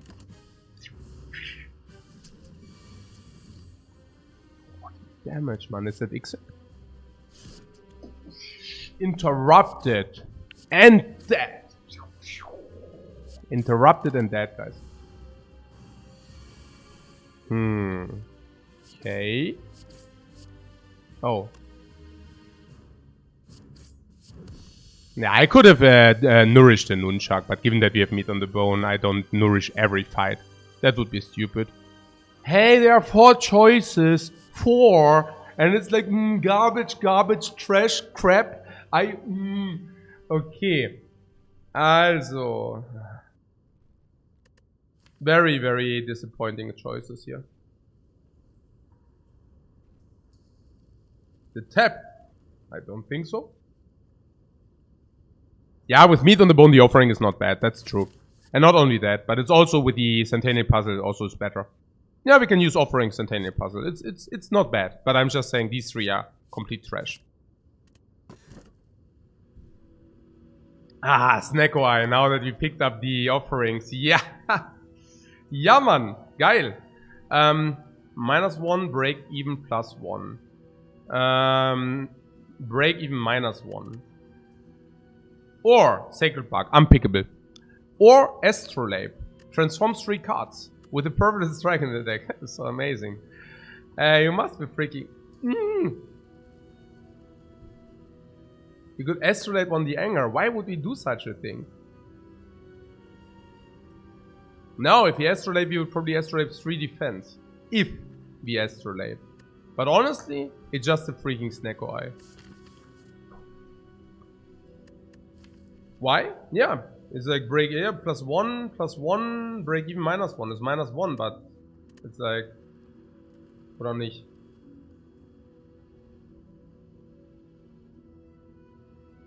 I don't know, man. Trash. Okay, I do a foot break anyways, so see you after the break.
Was? Ja.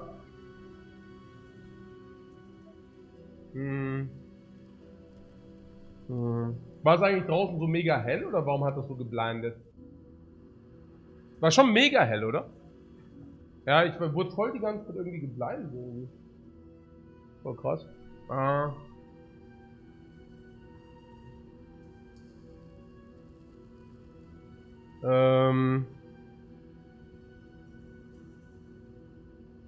I also like the draw with this Neko.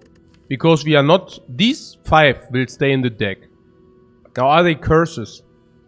Yep. But are they curses with this Neko? Not so much, because you can just ignore them. Play them if they are at 0, don't play them if they are 2. On 1, it's like garbage, you know? The strikes on 1. The strikes on 1 are the worst. Like, you don't want to play them, and sometimes you have to play them, you know? With a Snecko, you can just ignore them. Do we pick more perforated strikes? Yeah, sure. Let's take more perforated strikes with a question card. Let's play a perforated strike deck anyways. Let's get another corruption as well. Corruption exhausts all these for free. Yeah, let's do it, right? Yeah. Also, the Astro is so bad here. I mean, the freaking Astro, we don't want to transform strikes, we don't want to transform defense because it's Ironclad. You don't want to... With Ironclad, you get corruption, you don't want to transform defense. No.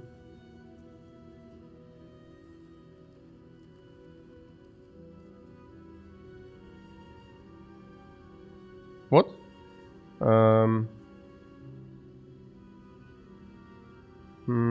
It's also here, Dings here. Meat on the bone, ne? Also meat on the bone, snack. Okay. What does Snecko Eye do? Makes it stronger immediately or not? No. Negative. But stronger later. So makes it weaker now, stronger later. With the meat on the bone, what do we want? Yeah, we want to be weaker now, and we want to be stronger later. Yeah, weaker now doesn't matter, because of this meat on the bone. Oh. Yeah, yeah. Okay. Question card with the Snecko Eye? Yeah. No, like, question card is very good with the Snecko Eye as well. Because, yeah, it's obvious. Yeah. Okay, so many more... Oh, not the burn. Okay. But if you want to max elites, there are also 2 question marks. We should take this. There's another question. Everything speaks for it. We can go here, then we can go question mark, we can go question mark, we can go shop, we can go question mark, we can go fire burning lead. Okay, so be it then, but then we have full potions and we will see. We have question mark, then we have another lead, another question mark, another question mark. Should be good, right? I don't know. Question marks are worse than usual. Really? Also library is definitely better than usual, so much I can tell you. But yeah, apparitions are worse than usual. Vampiric bites are worse than usual. Upgrade all is probably also not that great. Reach your dagger is a little bit weird. I mean, the late question marks are certainly better, but the early question marks I can see that. Whereas, I mean, Necronomic, I don't know.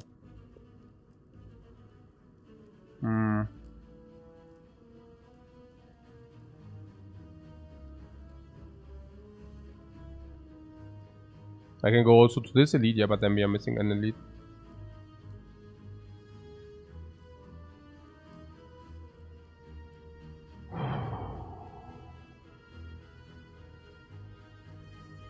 The left pass? Yeah, that's better. Then we also have 3 elites. This one, right? Yeah. But question marks first, yeah, I like that too.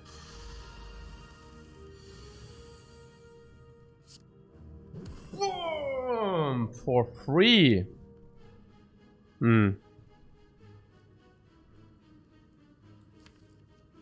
Offering is positive. For sure.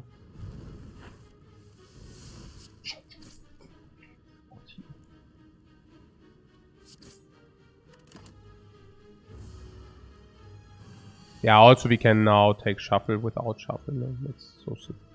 Yeah, headbutt is lethal next turn. Let's do that.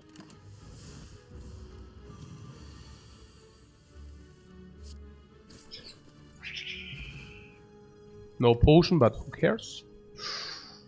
Yeah.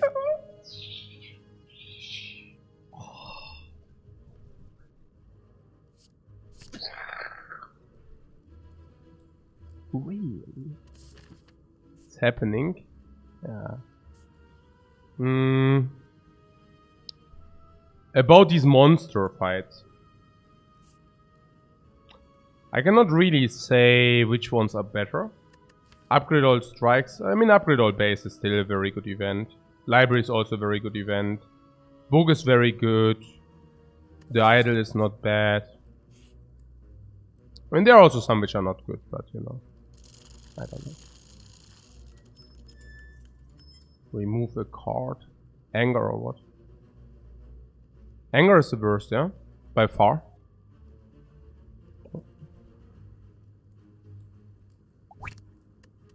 Oh, not so angry any longer. Oh, and sometimes illusion of choice.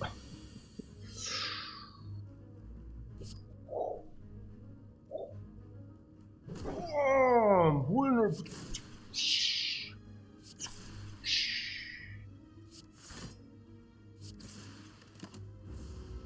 You're welcome. Take some damage. No potion again.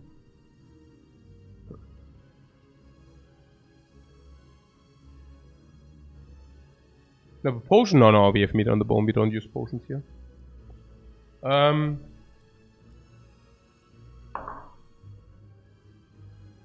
Has Ironclad become my favorite character? Somehow, yeah. I don't know. I always thought, honestly, maybe it's also it also hits me as a surprise. Like, the Ironclad is super hyper versatile. And before I started to play him, I didn't expect it. Because, as you know, Ironclad is the first character of everybody. Also the first character of the game. I'm insanely surprised how undiscovered this character is. I have no words for that. I don't understand, honestly. Like, I just don't get it, you know? I mean, all those people start with Ironclad, and also rotating. Those who play rotating, they always start with Ironclad in the first game. Just don't see. I don't know. What Heimser says, the second 50 sample size is going so much better than the first. Keep also in mind the first one was before patch as well, right? So, I mean, I did not expect like a lot of percentages for the upgrades because, I mean, it's Hemokinesis, which got from complete garbage tier to a okay tier in tier 1, and Bloodletting, which got from garbage tier to okay tier, but it's definitely 2-3%, probably 3% because of these. So, if you say 64, you get the point, right? But so what do we do here? So I think like it's also, of course, we play the character better over time. Naya, because I mean it would be sad if he wouldn't, right? Okay.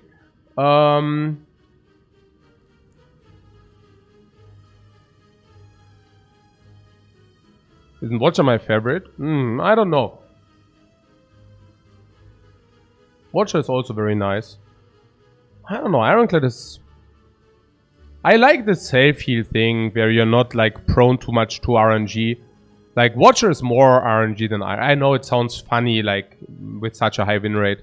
But it's still like, for the Watcher, sometimes you really think like, you get garbage by RNG. And with the Ironclad, I have less that feeling. Yeah. Like, you know, I don't get like being like jackassed by the game too much. And I don't know, like, if the Ironclad would have a higher win rate, it would probably be my favorite character. But what I'm saying... okay, let's different. If the Watcher would have 70%, for whatever reason, I would like the Ironclad more. Yeah. But yeah, my second is probably the Watcher. My third is probably my third is like probably Silent, and then my fourth class is Defect. From like my personal gusto, not even from the playing strength, but just like from, do I like the character, don't I like the character? And yeah, I mean, if I say the Force liked, you could also say I dislike. Like, I don't dislike this Silent, but I do dislike the defect. Out of so many reasons. But yeah, so I hope that clarifies. Because I heard the question before. Okay. And Trench is pretty sweet with Snecko and double offering. Yeah, is it? Also, I don't know. You tell me. Yeah, Aaron says basically the Bloodletting buff has allowed us to use it a few times at least. Exactly, right? I mean, keep in mind it's not like a 1 energy upgrade. It's just that before it was unpickable and now it's occasionally pickable, right? It's not like 1 energy too good. It's probably 0.3 energy positive or something. Like 0.3, 0.4. So now it's a reasonable card. But before it was completely unreasonable, right? So at least it gives some more versatility. So, and one says not entrench without corruption. Nah, yeah. But we will, I mean, we get 4 cartridges, right? So that we get a barricade or a corruption. So, no, probably it's correct. We also don't want double evolve, like, you know, evolve can only take 1 anyways.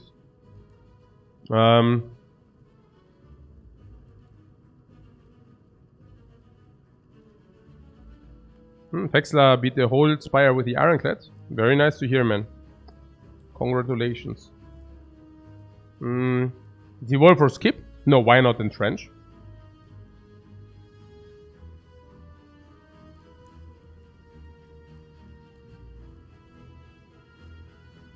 No, I think it's just take entrench. We only need barricade or corruption.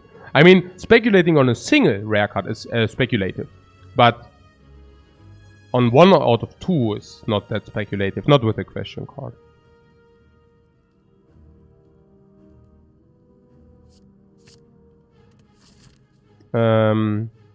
Yeah, I also don't. Yeah, the Burning Elite with his Neko, it's probably one of the ways to lose. So let's not force our way to lose. 3 can always be played.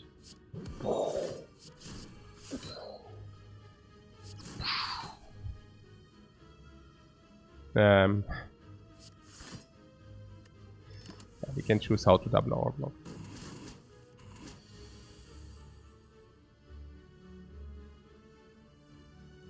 Oh yeah, this still needs the upgrade. You also receive an upgrade target.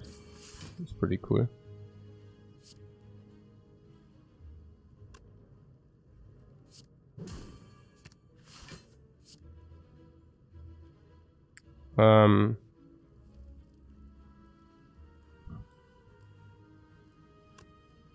Yeah, we could play offering.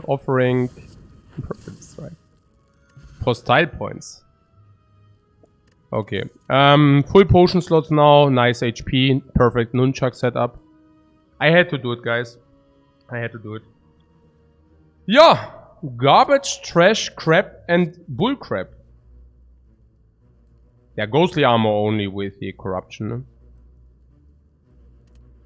Yeah.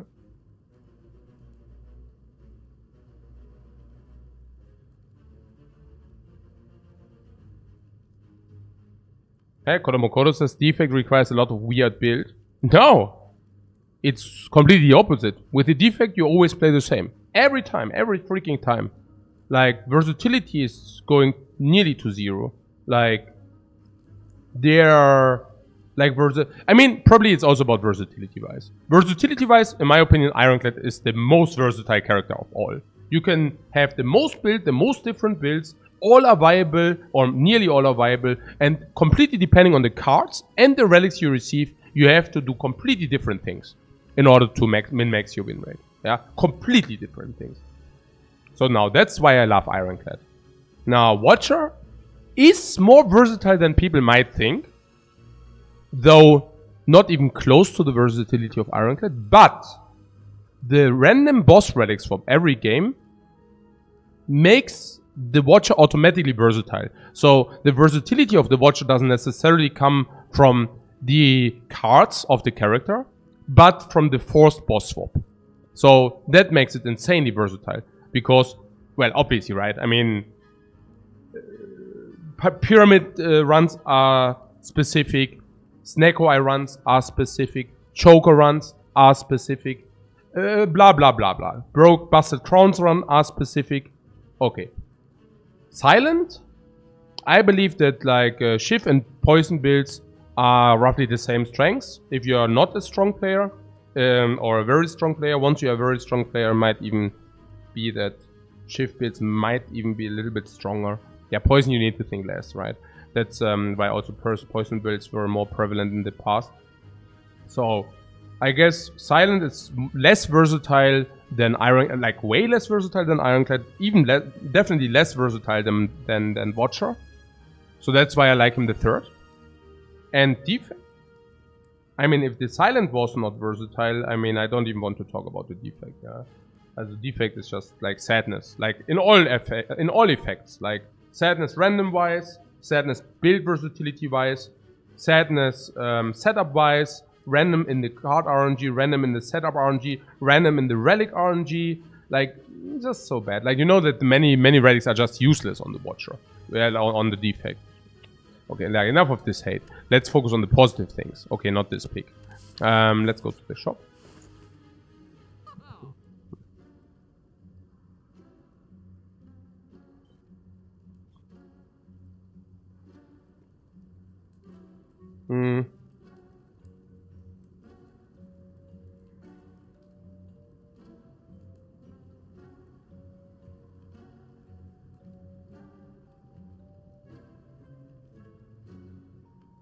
Sad shop.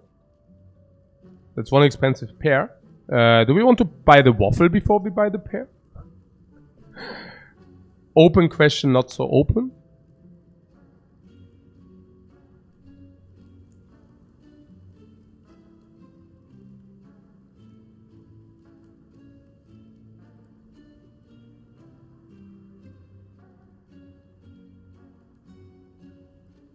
No waffle with meat? Why? The waffle, the max HP, is even positive for the meat on the bone. So, the way I see it, you probably just receive around 20 heal for free. Yeah. Naja, if you pay 140 for the max HP, you pay 22 for 3 life, you receive 20 life as a benefit. Which is okay. I take that.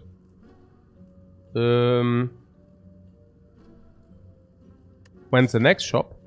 Well, if you go Elite and question mark farming, which we will. Well, I mean, this is good, this is good, this is good, this... The late question marks are very good in Act 2. And here we can even deviate. We can either take the monster or the fire. There's no shop there. So, naja, long story short, we definitely buy the waffle. We spend our money here. We should definitely remove, because it only costs 75 gold. Now, if you remove, what would we remove? I tend towards removing the...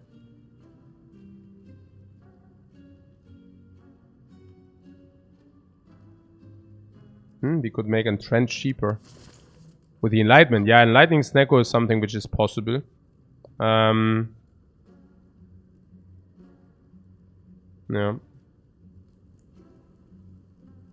Usually I would take this for free though. Not necessarily if I spend gold for that.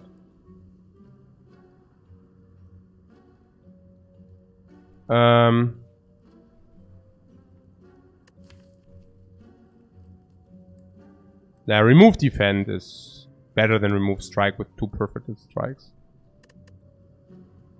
As long as we don't have corruption. I was talking about upgrading armaments. No, I pick an upgraded armament, but I definitely don't pick a non-upgraded armament, and I certainly don't buy an. Also, no. Uppercut should be okay. Yeah, let's do the remove first and then we see. So defend is not upgraded. Let's remove that. So uppercut, yes, uppercut is a 2 energy card. That's good with the Snecko, very good. Would need an upgrade, but perfect strike also needs an upgrade. 1, 2, 3, 4, 5. 1, 2, 3, 4, 5, 6, 7, 8 upgrades for 8 damage. Next upgrade is here. And then maybe here, but usually maybe not. 84s and non-trivial cost, exactly. Also, we always receive 4 choices. This also doesn't read perfected strike. This doesn't read strike, and still deals damage. What's my point? Let's get a shockwave instead.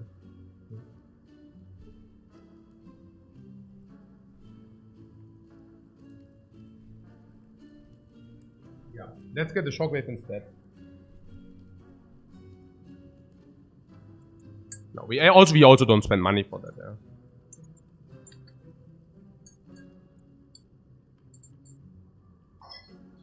If this would have been a shockwave, we would have a completely different talk here.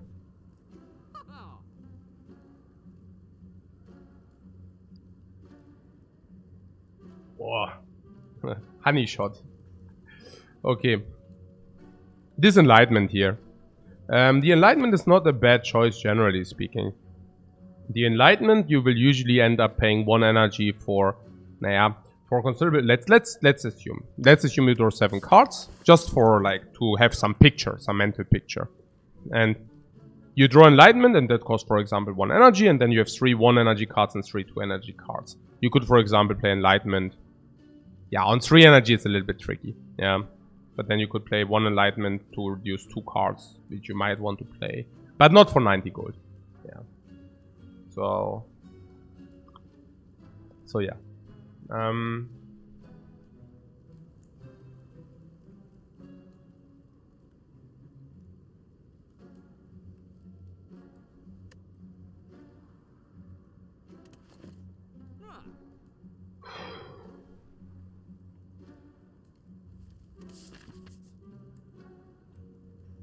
So we are sitting on 3 energy, but we also want to lose a lot of life. Elite is predestined to lose life. Also, a very nice Gremlin Horn against 2 out of the 3 elites. Also, attack potion against all 3 elites. Also, block potion against all 3 elites. Have a lot of wiggle room with the meat on the bone and want to invest life immediately. This elite seems to be very, very... Yeah, very good to attack. Attack potion. Yeah, so we have a kill here with these 2.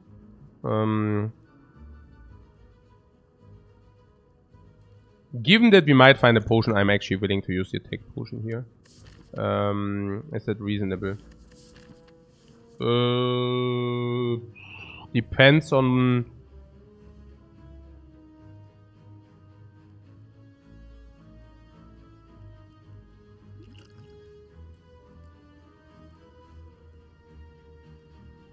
Yeah, we receive 2 energy, yeah.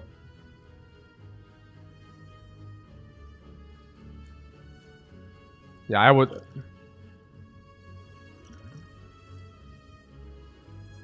like to use it.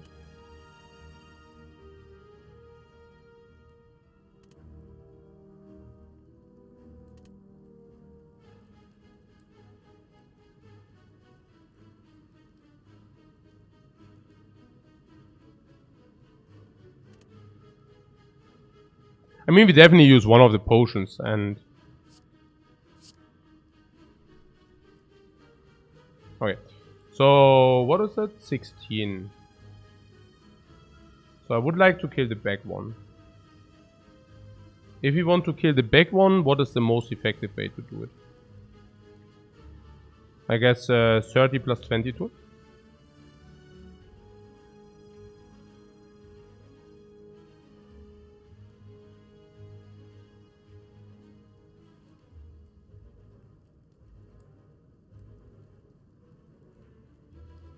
What perfect is non-upgraded? No, that's 38. So on the other hand, we could also just target the front one with these 2.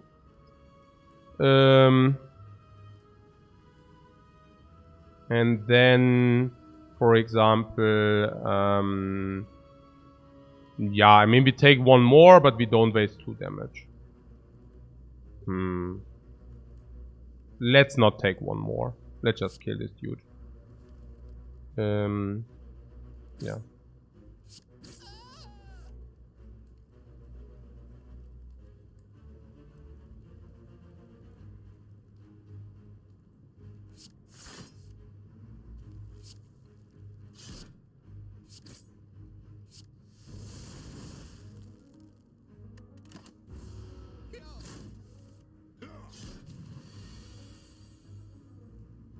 That's obvious or what?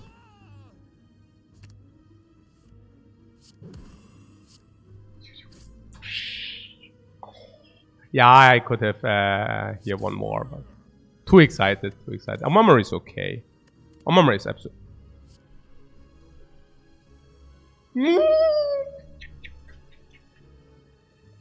Yeah, man, this is the ultimate nuts. On the Snecko, man. On the freaking Snecko, man. What?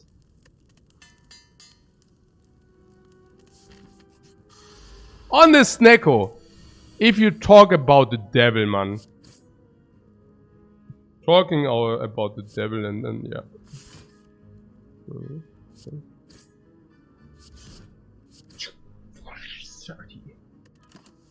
Or we get Snecko. Or please do not curse me. He doesn't have a clue. Snecko doesn't have a clue.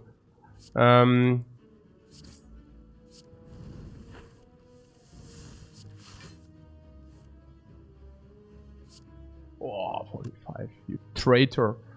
Oh, money.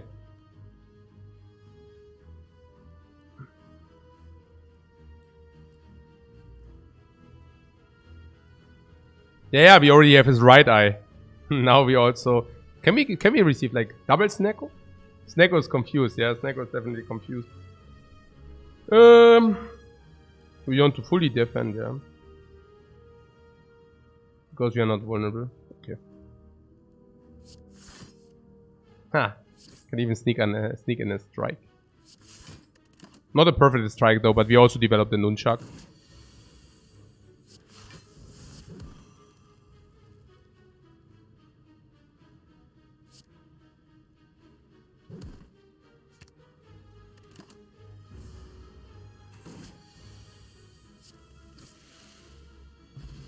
Nice fight.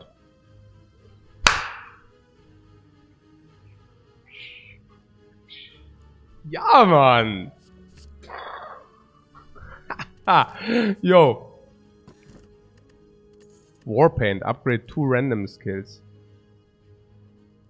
Ne. Don't want to upgrade this entrenched there.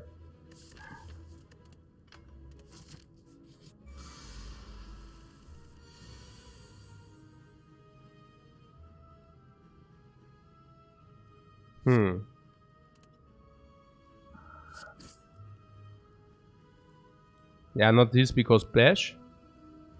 Could play this first. Could play this too. Okay, we also play that. Full hand.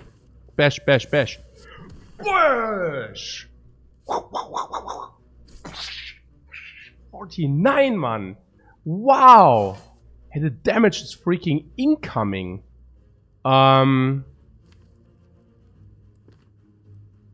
Don't need to play this for 2. Whoa! Bomb! 25! Wow, that was turn 1 by the way, guys, for those who wonder. Sure, that was the non-upgraded one.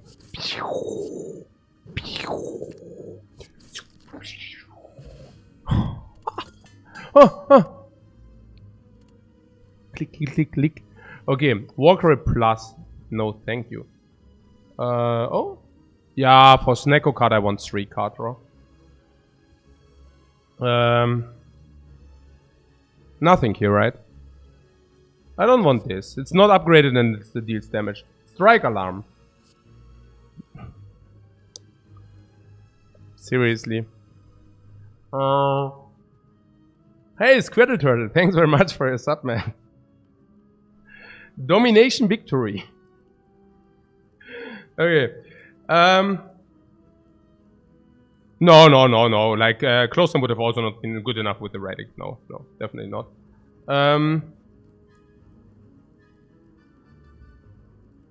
Not all strikes are equal. Yeah, but some are more equal. Oh, another shop. Another shop. Yeah, man.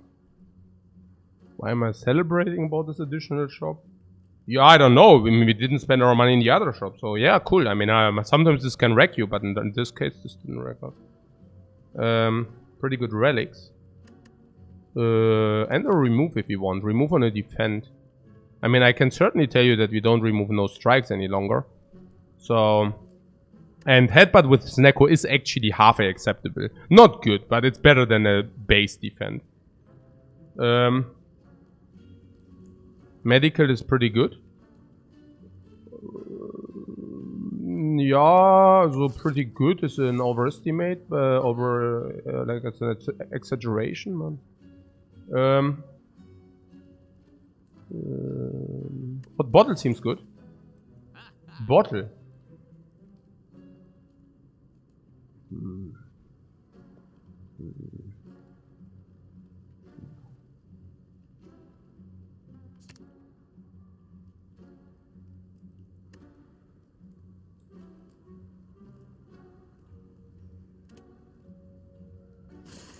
A swift strike with the Snecko, guys. Yes, that's unprecedented, not clever. No, I mean, please. Okay. Yeah. Human. I don't go to the freaking fire. Why would we, right? Doesn't make sense.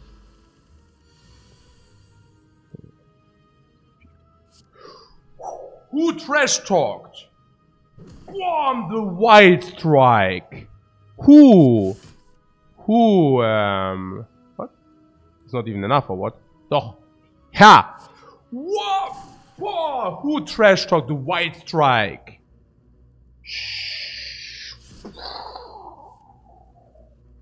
Not me. Oh. Okay. What? We have premium upgrades. Yeah, but we also didn't see a rare, and I would like to have more card choice. Also question card, also Snecko Eye. Also potion, also halfway, also this, and also farming, also meat on the bone. Everything speaks for this hallway. Everything speaks for this hallway fight.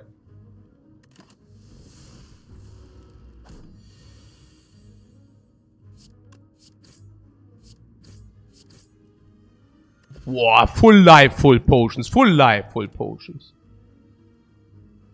Evolve now with the medikit, even worse. Why is not IMF skip? Evolve, skip.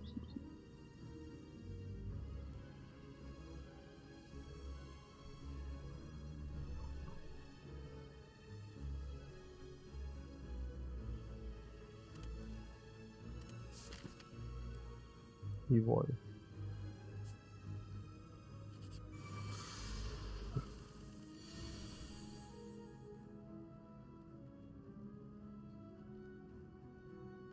I don't even want to shrug.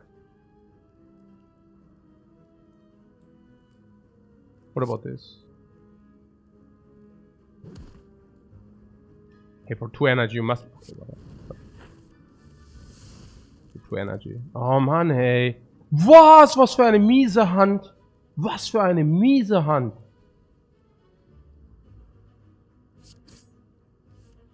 Ah. Okay. Okay, so. Okay, yeah.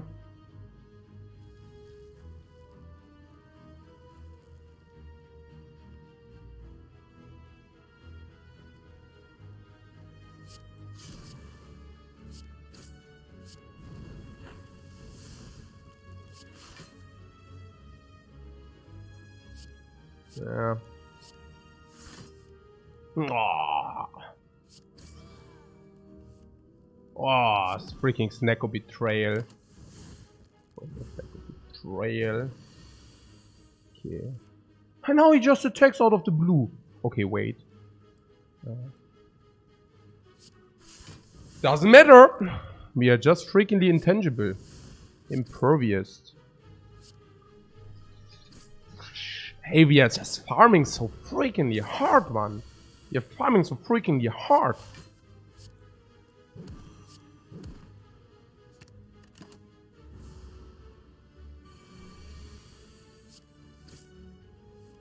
Retreat, run all your cards. Okay. Bye-bye.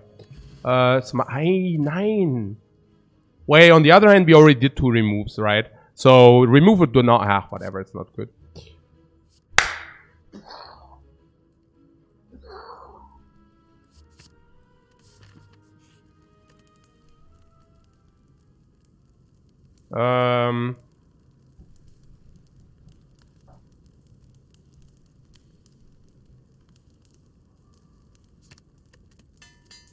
This upgrade. Shockwave!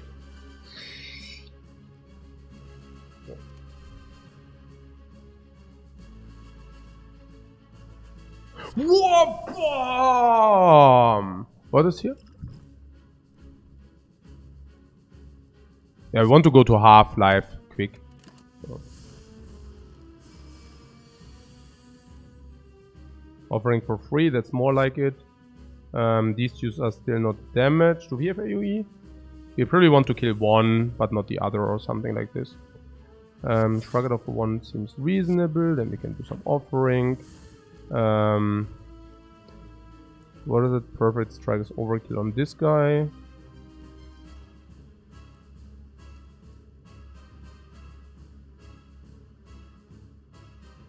Maybe we should do it anyways.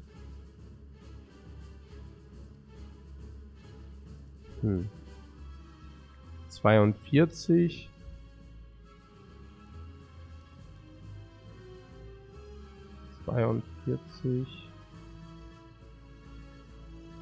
You could also kill this guy. Maybe we should kill this guy instead.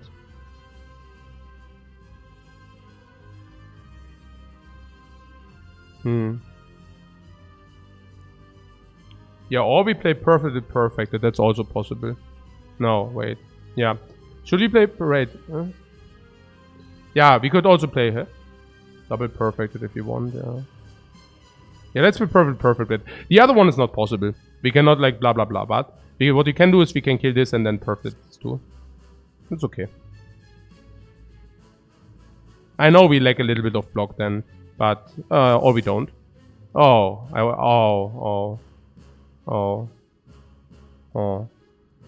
I actually should have shuffled this first.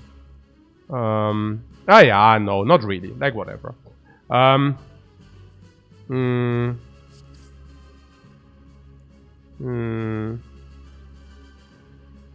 We'll just go for it.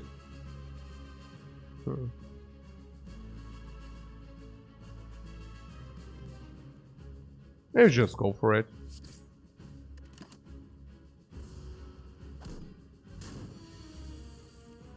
And this guy can really just get ignored. Oh, I should have shuffled the perfect strike. Spew. Oh, ne, jetzt reicht. Jetzt bin ich tilt. Okay, Monster Hyper Tilt, Hyper Mega Tilt now. Okay. Jetzt reicht's. Okay.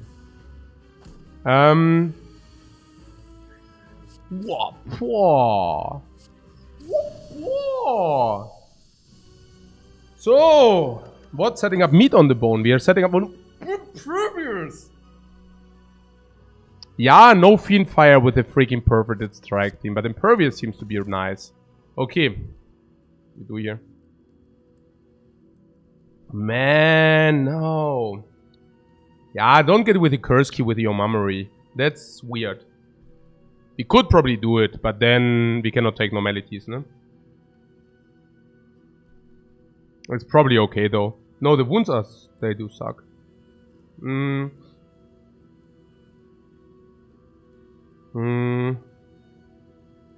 I think it's key. No. Key is just good, yeah. Key is the key, guys. Now we already have all the keys, so it basically means we have sustained like crazy. So what I'm saying is on rest places, do you rest?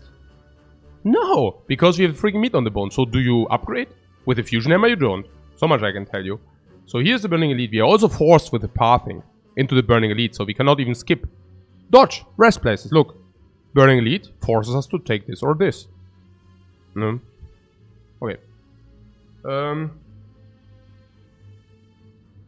Or we could not open the chest. Yeah, if you get normalities, we just don't open the chest.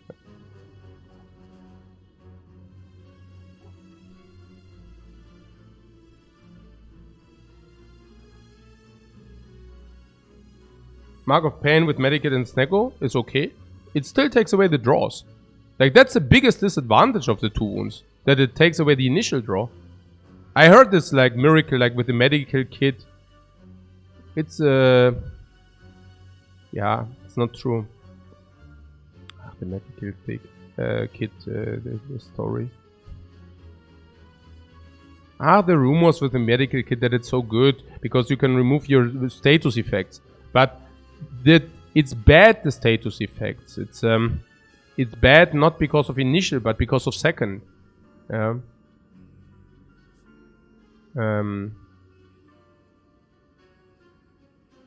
What I'm saying is it's bad because of the initial draw. It's not bad because of the secondary draw. It's bad because of the initial draw. Big, this gives us options. Yeah, very big, like very wrong belief there. Yeah. Very wrong belief.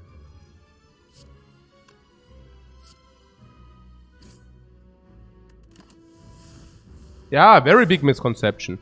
Yeah, that the medical kit helps you against wounds because it exhausts the wounds. Yeah. Like, everybody who tried that once to get that work knows. Yeah. It's just not good. Yeah, you exhaust the wounds, and then what? You already threw the garbage, you know? It's already over. You know, it was already bad. Okay.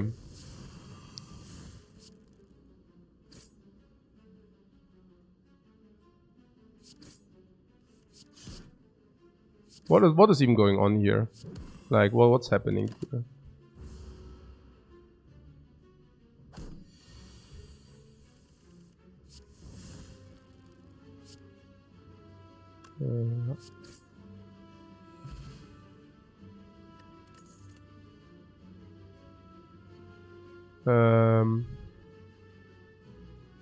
Pommel!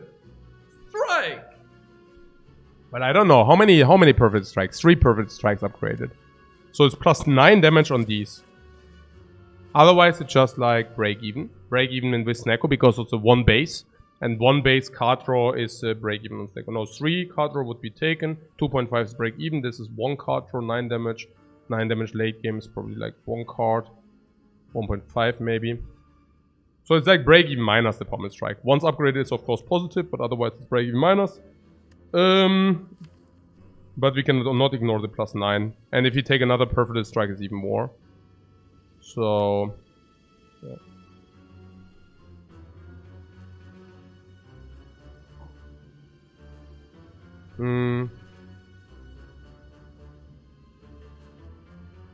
We can upgrade it lightly, you say?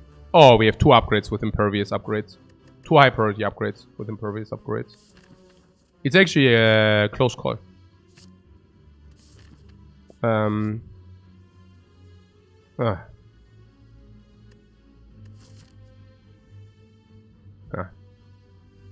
We probably don't do that. We go here. Now with the red mask event, we just save our gold.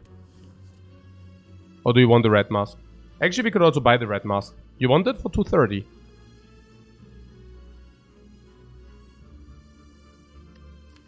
Probably. Just for the... Seems kind of pricey. Just for the artifact stripper alone. I would just buy it, like, just for the artifact strip alone. I think the red mask is quite underrated. Like... Yeah. It's not cheap, but...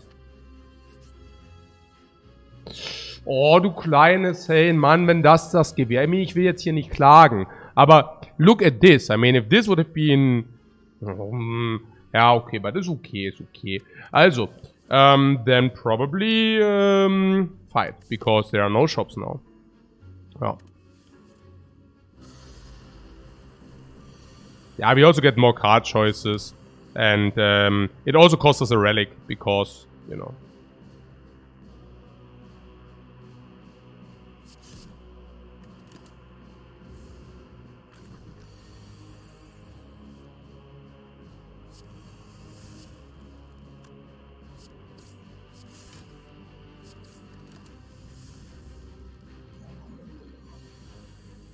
The normality is rough. Yeah, the normality is off the table. I mean, we never pick normality here. Calipers. Calipers and Trench.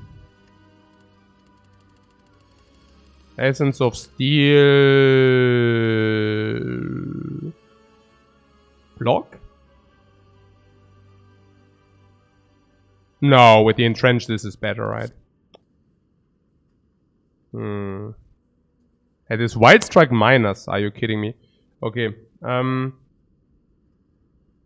is better. Ja. Achso, ja, eben. Ja. See.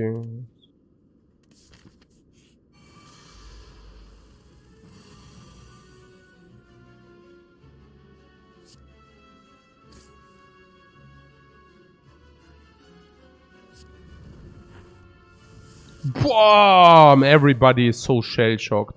You poor little dudes. Yeah, you didn't expect this.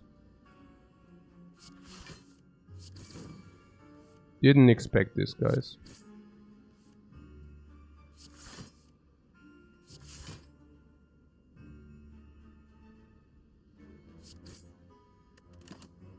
Oh, I could have played the Entrench. Doesn't matter though. Whatever. Full life, full potions. Armaments not upgraded. White Strike not upgraded. If I would get like 10 gold whenever I see a White Strike not upgraded, Blood for Blood cannot be.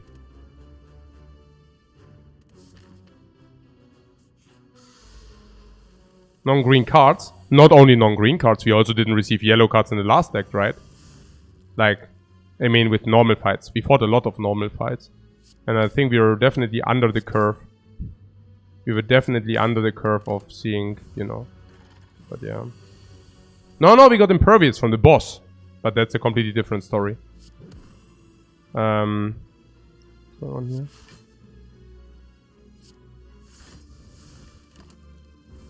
We got one from the hallway. What did you pick? I mean, one from the hallway is not many, by the way. We picked one Impervious or what? Yeah. But usually you can also see 2 rare cards, the amount we farmed. Like, that would have not been a huge upswing if you would have seen 2 rare cards. The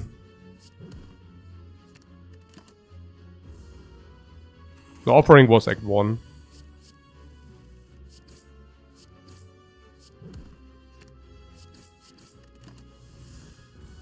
Yeah.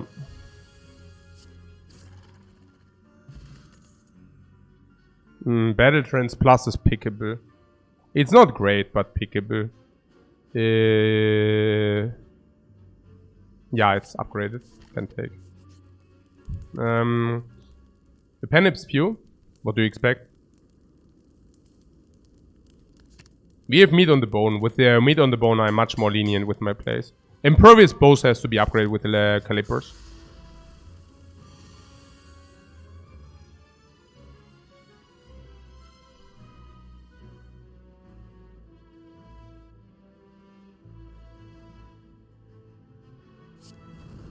This is for Vulnerable. Vulnerable, unfortunately, quite pricey today. But we take what we can. I could have also drawn cards instead. That was an option.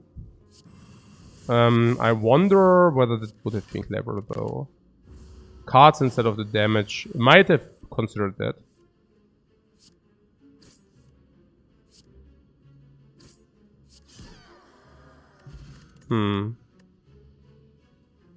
Smoothstone ist... Naja.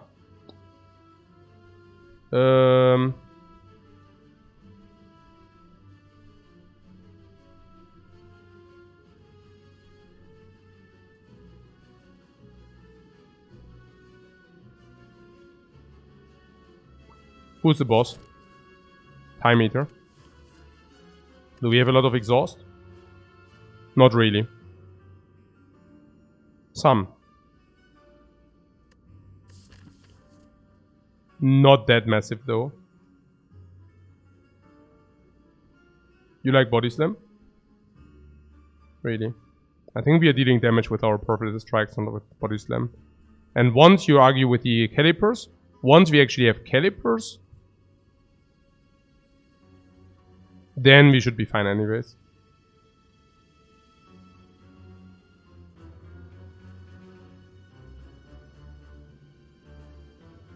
Iron Wave is too small for time meter. Iron Wave is damage, which is not a strike. Exactly. Once calipers are online, we can probably just live to use the perfect hits.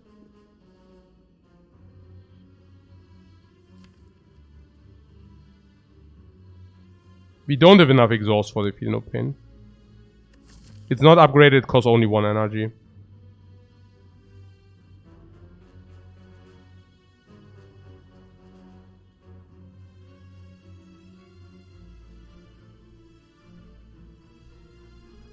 But there are some random stuff which 1, 2, 3, 4, 5, 6, 7 exhaust, probably 8, halfway 4. Procs probably 12.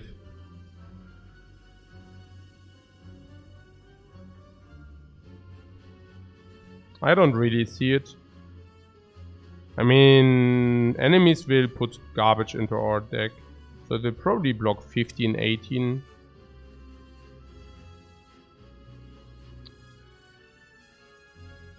But over time... Yeah, and once we see corruption, it's crazily good.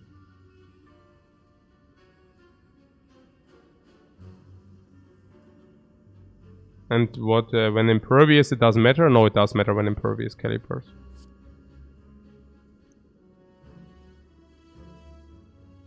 We also do not face the bird. And it's already directly before the very important fights. Even against Spire Shield, Spire Spear, we played at turn 1. You can exhaust some burns. I think it's borderline pickable.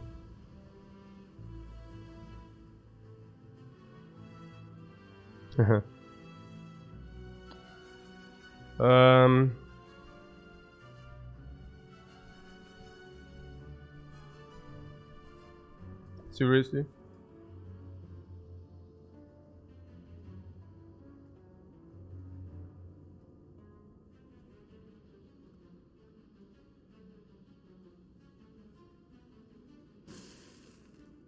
Okay, we lost 2 floors. Is that the message of the Spire? Good that we did not get rid of the bash, by the way. No. Oh, seeing this, we are happy we picked it's our only power. Oh, it was our only power. Then we are very happy that we picked it. Yeah. Also a good argument to actually pick it.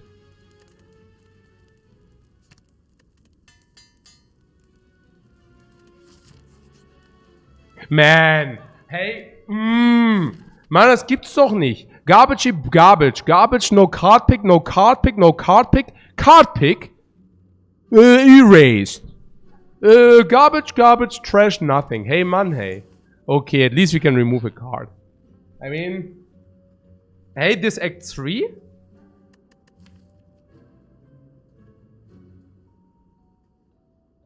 Keep in mind that our damage is very puristic. It's only vulnerable with a Paper Frog, utility, strike, strike, strike, strike, strike, strike, strike, strike. Yeah. Remove 1 defend. Yeah, I would definitely not touch the upgraded defend. But if we are talking about non-upgraded defend, count me in. Yeah. We cannot remove a strike. The strike is 6, 9, 12, 15. 22 from the vulnerable. Instead of like 5 block. Also front load, also more devastation. Yeah. Don't even play these strikes. So it's 6 block, yeah, with the stone still.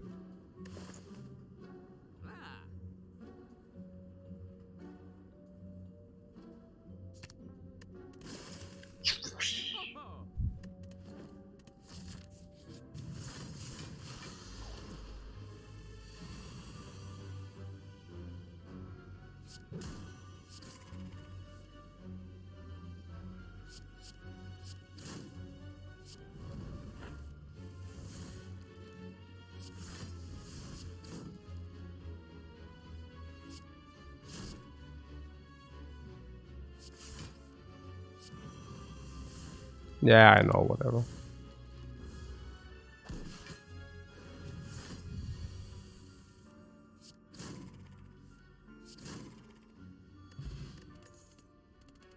Swift potion, no.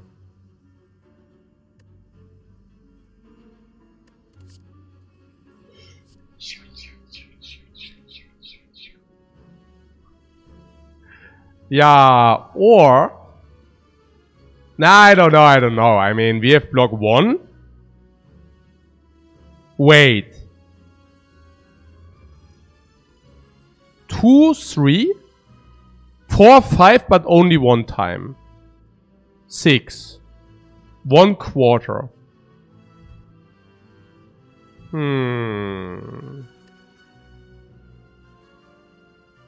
Do you know what I'm saying?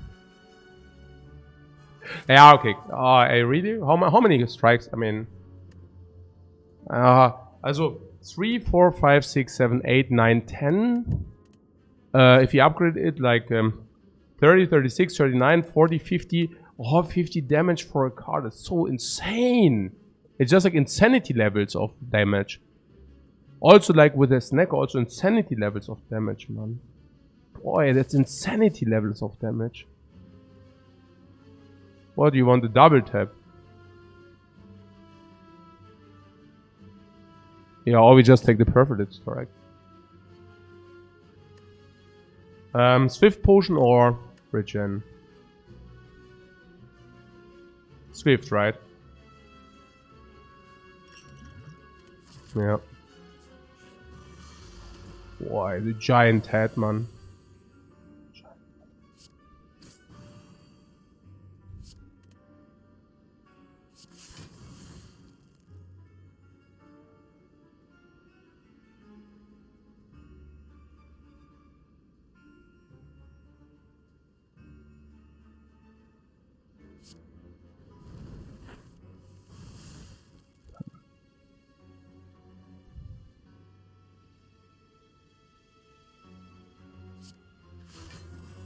Ha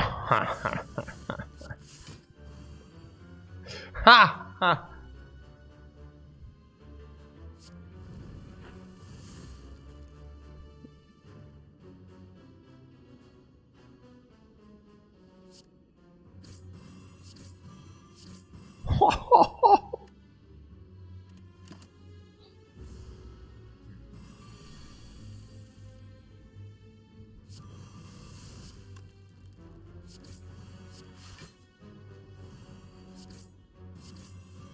Hey, do we have a corruption for attacks?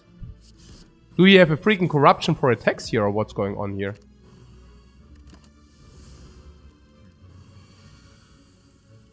Oh, we have a freaking corruption on attacks, guys. Look at that.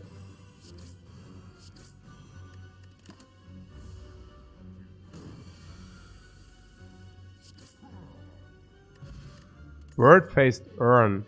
Wow, how many powers do we have? 0! Wow. That's an amazing relic, man. Man! Hey. Yeah, okay. The shrug it off. Non-upgraded. The 5th time, no, I think it's like 6 or 7, but is shrug good enough? Yeah, I don't know, you tell me. Why do you think it's good enough?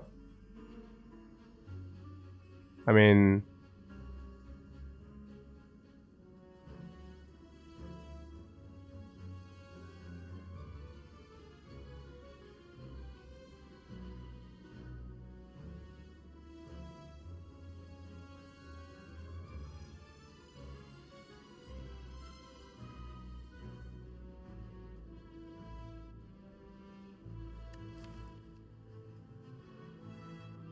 break even? Yeah.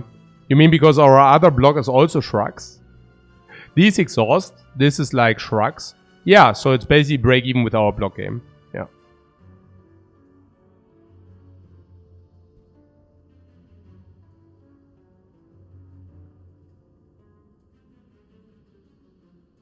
I mean, we took the perfect strike, I don't know.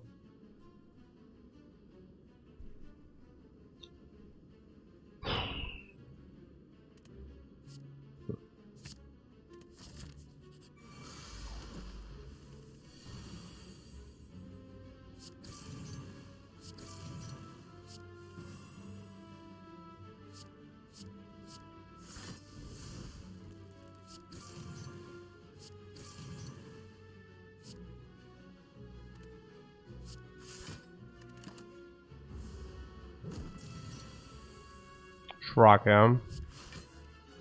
Hmm.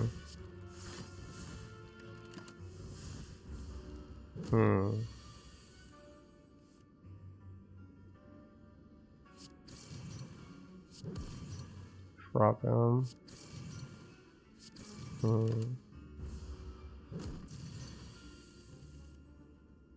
Yeah, we can keep entrenching the block after we build it.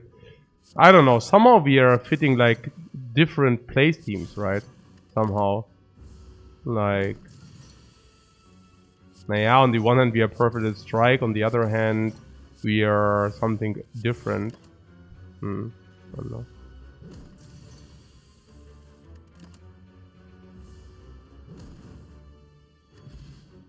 Ja, Fruit Juice. Das ist the last fight, or what? Ey, du bist eine...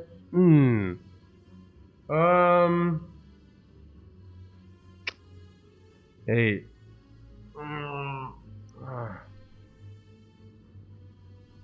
Not really, right? Can't pass that? Oh yeah, we can just pass it, yeah. Pretty sure we just passed it. No. I don't know why you say we cannot. We cannot pass that!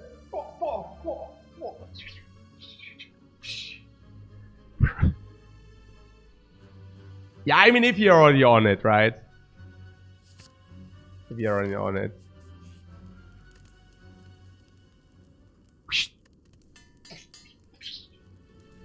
How many? How many? Do you know at the beginning of the run what I told you with the pipe? Ja, Mann. Ja, Mann.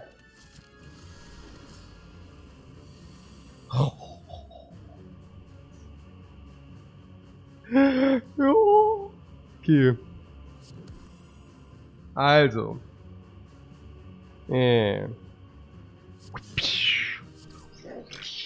73. Bludgeon? No, they are way better than Bludgeon. 70 freaking 3. Wow. Okay, alles klar. 70 freaking 5. Okay, impervious.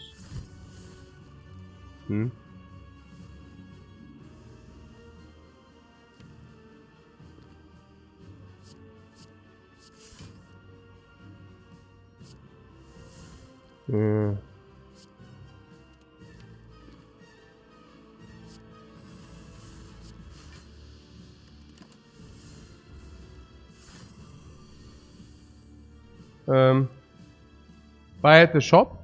Yeah, but maybe we want to buy something else, right? Also, I believe these potions to be reasonably fine. So, I don't really want to necessarily convert them. Like, I'm not feeling obliged to convert them. Hey, Mann, oh Mann, was ist das? 2 oder was? Ja, we can play 2. Just barely.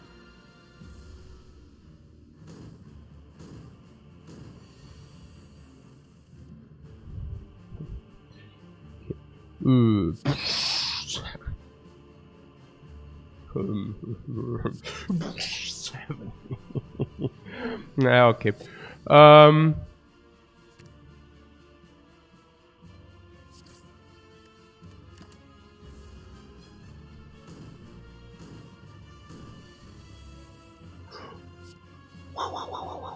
Whoa, ninja, samurai. Whoa.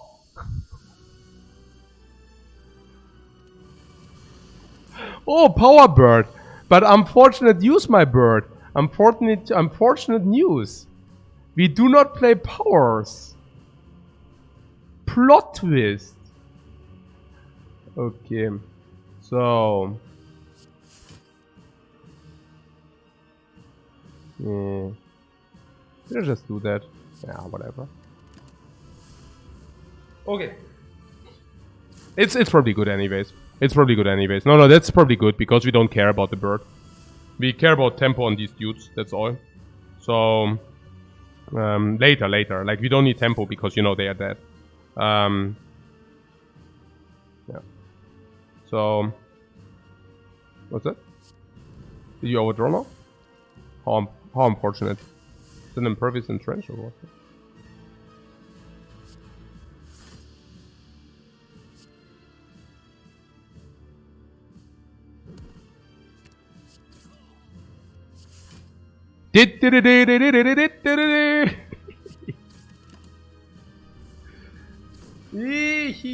Loser.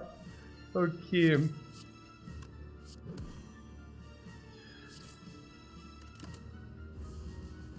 Okay.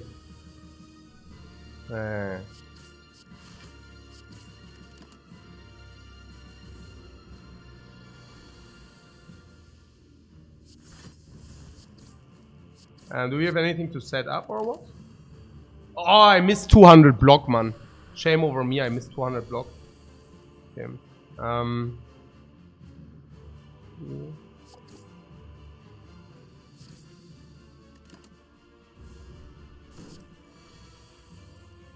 Okay, damn, that could have been avoided, guys. Could have been freaking avoided. Oh, should we do this? Order and such?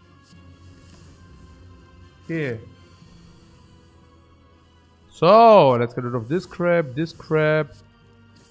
How is that bird doing? You're doing fine, bird. You're doing fine. No worries, man. You're doing fine. You're doing well. So, setup against the elites. We want to have a good setup, right? So, let's set up what we can. Yeah, basically this. Nunchak on 9, fertig. Alright.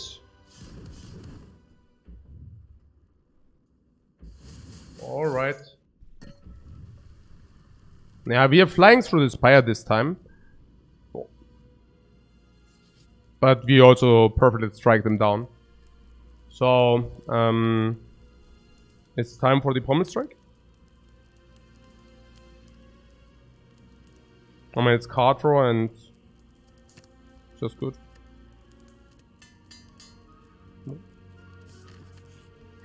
Okay, guys, making a short break, and afterwards we clash.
Let's do it.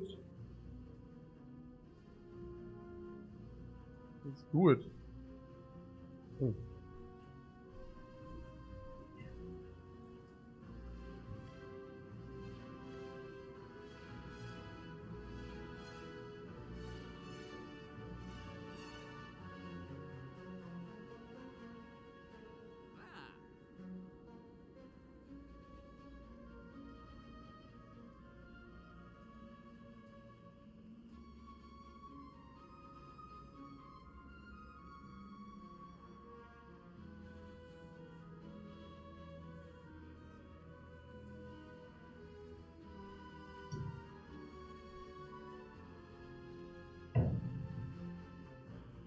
Okay guys, let's do it.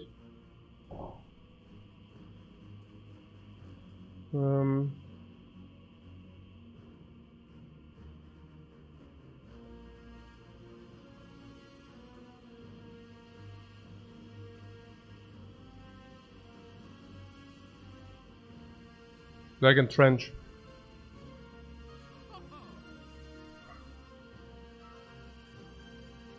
Okay.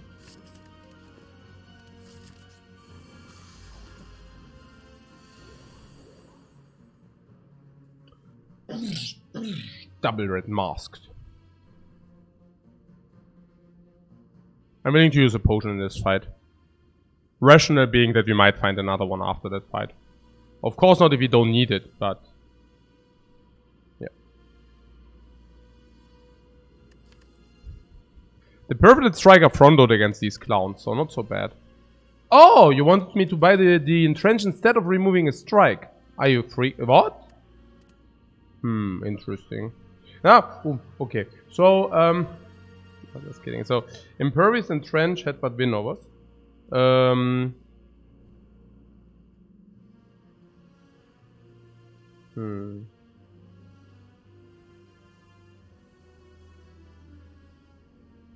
Really?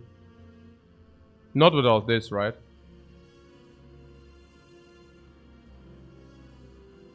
But this is like free roll against the heart then. So...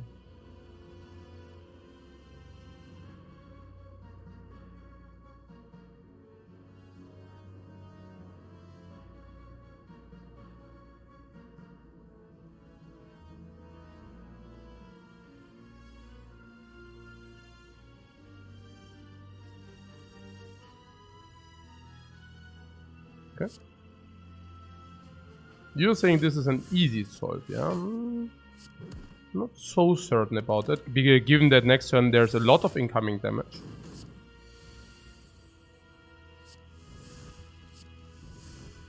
A lot of incoming damage. Oh, offering is very nice, of course, no?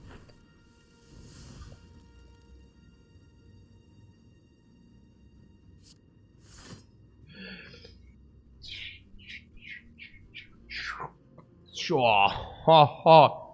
Ey, mano, mano, mano, mano, mano, mano, man. Ey, okay. Okay. So,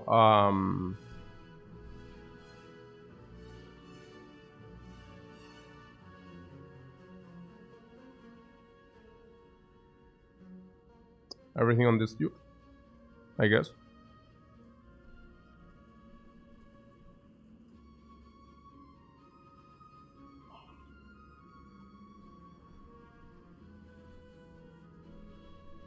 Handful of strikes.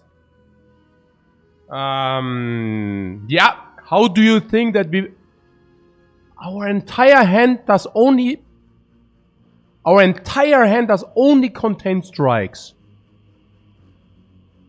That should give an extra bonus. Yeah, that should definitely give an extra bonus. But honestly, of course our entire hand is full of strikes. How do you believe we perfected the strikes otherwise? Right? Like, this is not a joke here. Like, we have to freaking perfect our strikes. That's not easy, man. That's a daunting task. Yeah. Yeah, this one because the other one gets, like, killed by all kind of stuff. So, yeah, it's true. Yeah, I could reshuffle and trench, but I could also just kill this dude. So what's going on here?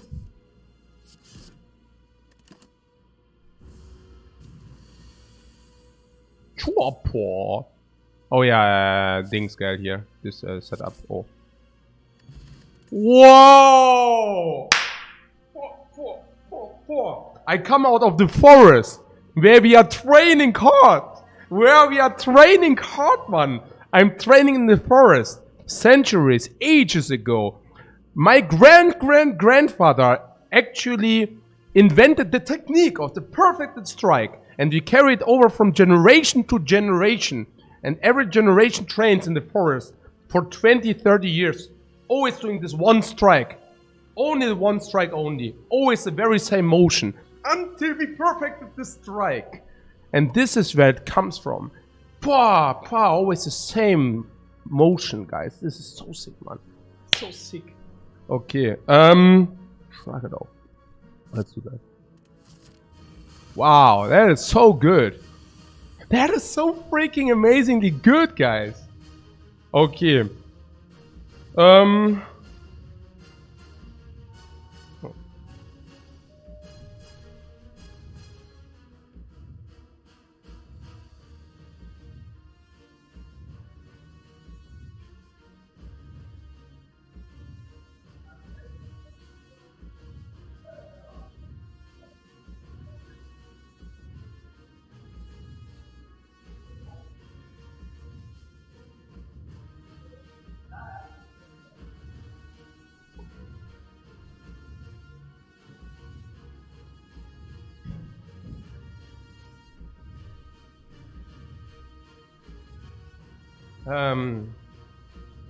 What's bash first? Why would you bash first? What's up? Bash for puzzle. Okay.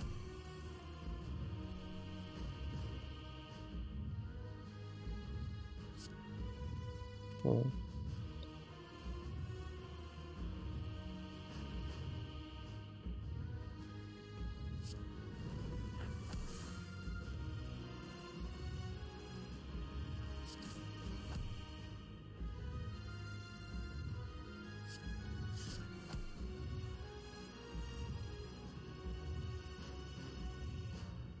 Eight.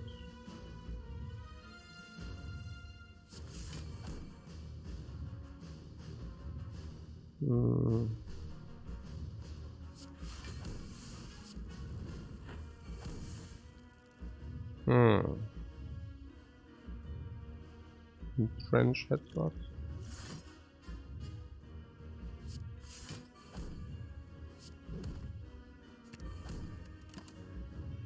Okay. Ruined? What do you mean ruined? Everything good? I mean ruined. Oh, no, here I could have thrown first. Okay.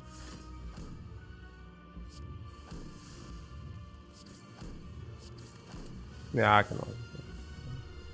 Okay, GG. Very good. Yeah, very close one, sure. Right, that is fine. Not shuffle the crap. Okay. Oh, very nice game. Like that one very much. I don't know. I just enjoyed it a lot. Like, a lot. That was very clean playthrough also with all the perfect strikes. I don't know. That was a really cool one. I loved it. Yeah.